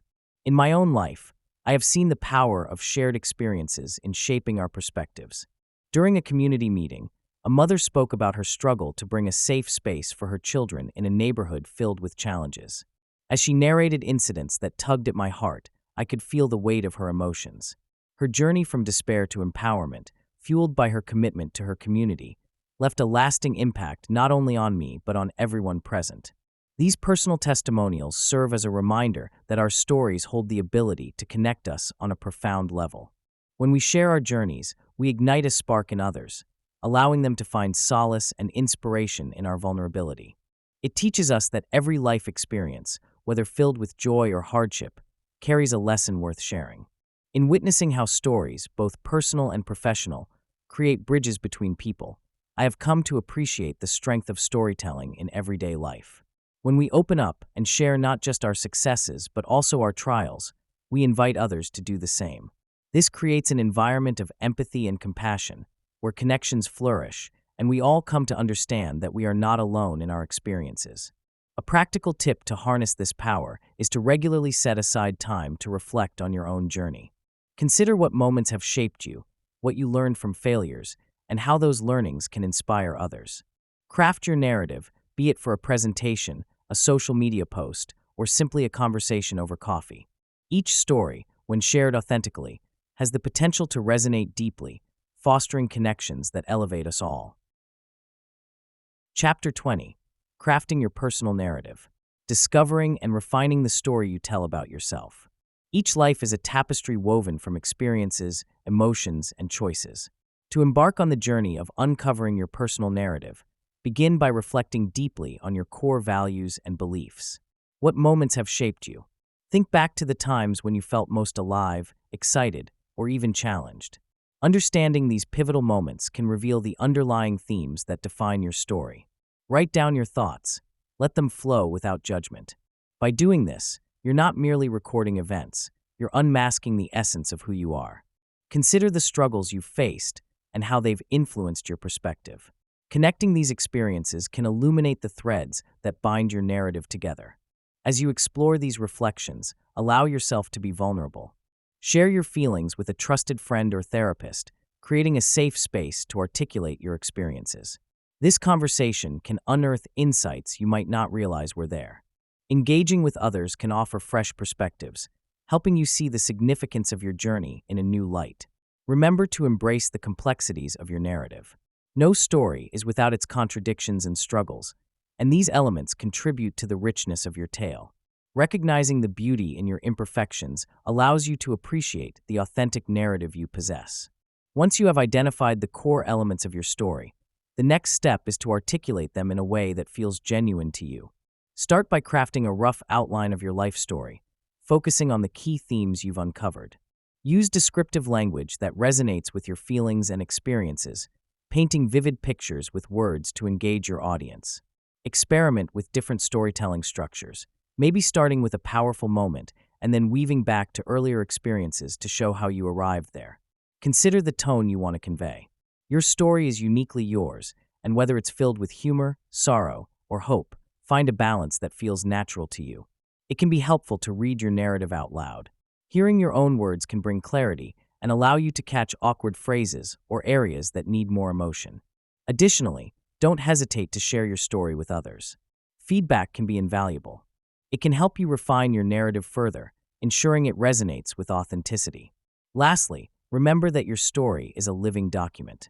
As you grow and evolve, so too will your narrative. Embrace the idea that it's okay for your story to change. Emphasizing your growth and the lessons you've learned can inspire others. Keep the essence of your narrative close to your heart, but stay open to revising it as you gain new insights about yourself. This flexibility will not only enhance your storytelling, but will create a more profound connection with anyone who hears your story. Reflect on your experiences regularly and make storytelling a continuous practice. This habit will help you better understand your journey and empower you to share your narrative confidently. How personal stories can inspire, influence, and create lasting impressions. Stories have an incredible ability to resonate with people on a deeper level. I remember a time when I sat around a fire with friends, sharing personal experiences that shaped who we are. Each story we told wasn't just a recounting of events. It was a journey through emotions, struggles, and victories. As I listened, I felt a rush of understanding and empathy for my friends. Their narratives painted vivid pictures in my mind, making me feel as if I had walked alongside them through their experiences. This connection creates an imprint that lasts far beyond the moment. It dawned on me that our stories have significant power to inspire action and cultivate understanding among us. When we share our personal tales, we open a window into our souls, offering others a chance to see the world through our eyes. The impact is profound, often leaving listeners with lessons that resonate long after the tale is told. When I began to share my life experiences, I noticed an instant change in the atmosphere. People leaned in a little closer, their eyes sparkling with interest. Stories create an invisible thread that binds us. When someone hears about a struggle or joy that mirrors their own life, a bond forms. One day, I shared a story of a seemingly minor setback that had taught me resilience. The room was filled with nods of recognition as others revealed their similar challenges. It was as if I had given them permission to be vulnerable too. This shared vulnerability fosters a sense of belonging that is often hard to find in our fast-paced lives. We realize that we're not alone. Our stories become a tapestry of human experience that can bridge gaps between different backgrounds and cultures. When we listen to each other, we cultivate empathy, understanding, and genuine connection. The beauty of storytelling isn't just in the story itself, but in the shared experience it creates. To further harness the power of your narratives, consider making time for storytelling in your everyday conversations. Whether it's sharing a humorous anecdote or a challenging moment, let your experiences flow freely. You'll find that by engaging in this practice, you're not just sharing your own life. You're inviting others to share theirs, fostering deeper connections that can inspire and uplift everyone involved. Exercises to identify your hero's journey and share it authentically. Engaging in activities that frame your experiences as a journey of growth can deeply transform how we see ourselves. I remember sitting on my porch one evening, reflecting on my life. I took out a notebook and began to list moments that felt pivotal, times when I had to summon courage or face challenges that shaped who I am today. Each entry turned into a story. For instance, there was the time I moved to a new city, anxious and alone, and how that struggle blossomed into a newfound resilience and community. Writing down these experiences turned them into stepping stones, illuminating the path of my own journey. This practice can be incredibly empowering.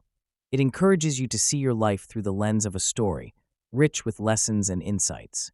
Exploring ways to present your story that resonate with diverse audiences is essential. Once I understood my journey, I wanted to share it beyond the pages of my notebook. I began experimenting with different formats. Some stories worked well as spoken word pieces, capturing the raw emotions in voice. Others found their home in poetry, where brevity and imagery painted vivid landscapes. By using social media platforms, I could reach friends and strangers alike, weaving my experiences into compelling narratives. I learned that sharing authentically means not just telling the highs, but also acknowledging the lows, the moments of doubt and despair. It's in the authenticity that people connect, feeling their own journeys reflected in my words, igniting empathy and understanding. Finding the right way to share your story can be as transformative for you as it is for your audience. Embrace the different avenues available to you, whether through writing, art, or spoken word, and remember that every perspective has value. A practical tip is to set aside time each week to reflect on your journey. Write, speak, or create in whatever medium feels right. This regular practice not only hones your storytelling skills, but also builds a bridge of authenticity that resonates deeply with others. Conclusion: the ever-evolving communicator. Recognizing communication as a lifelong endeavor of learning and adaptation opens up a world where every interaction becomes a meaningful exchange. I remember my early experiences engaging with others. Each conversation felt like stepping into uncharted territory. As I navigated through different scenarios, I found that communication is more than just the words we speak. It's an art that requires tuning into emotions, understanding body language, and often reading between the lines. These initial interactions taught me that the key to effective communication is not to rely on formulaic responses, but rather to stay open, curious, and willing to learn.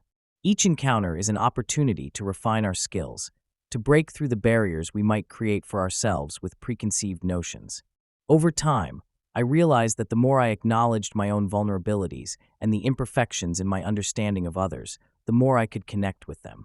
Communication isn't static. It evolves and transforms alongside us. This journey of adaptation often feels daunting, yet it is within this challenge that we discover the growth that awaits. Every conversation holds the potential for deeper understanding, not only of others but also of ourselves. Encouraging continuous growth through every interaction as a step in our journey is crucial.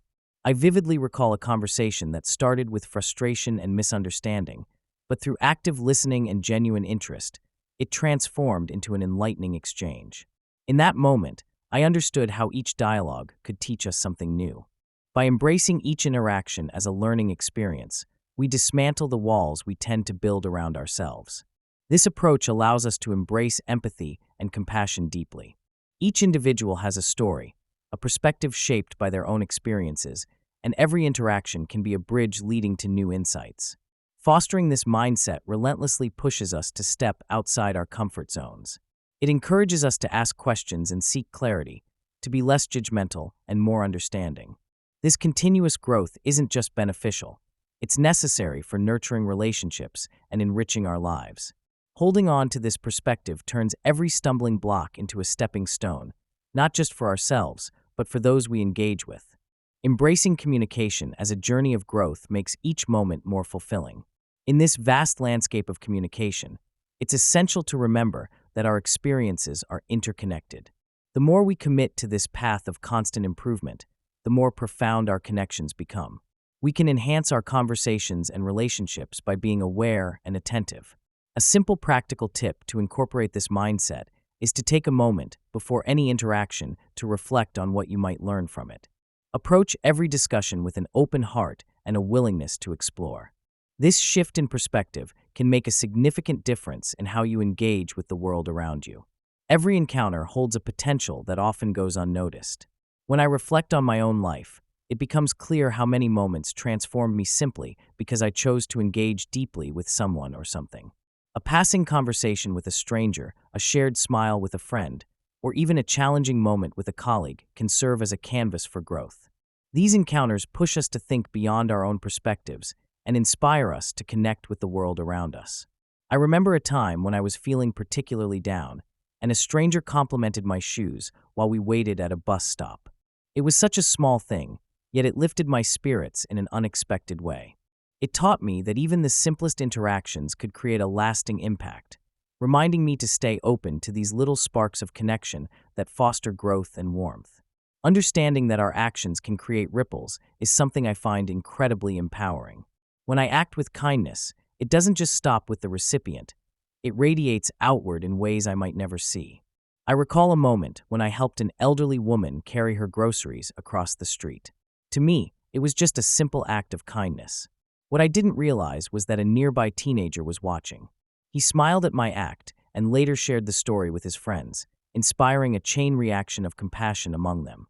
Each small gesture has the potential to cultivate something larger than ourselves, fostering a culture of understanding and empathy. Just like the subtle waves that spread from a single pebble tossed in a pond, we too can influence those around us, creating a broader impact with our personal actions. Embracing this mindset can change how we approach our daily interactions. Every time we step out into the world, we have the opportunity to inspire connection, reflection, and growth.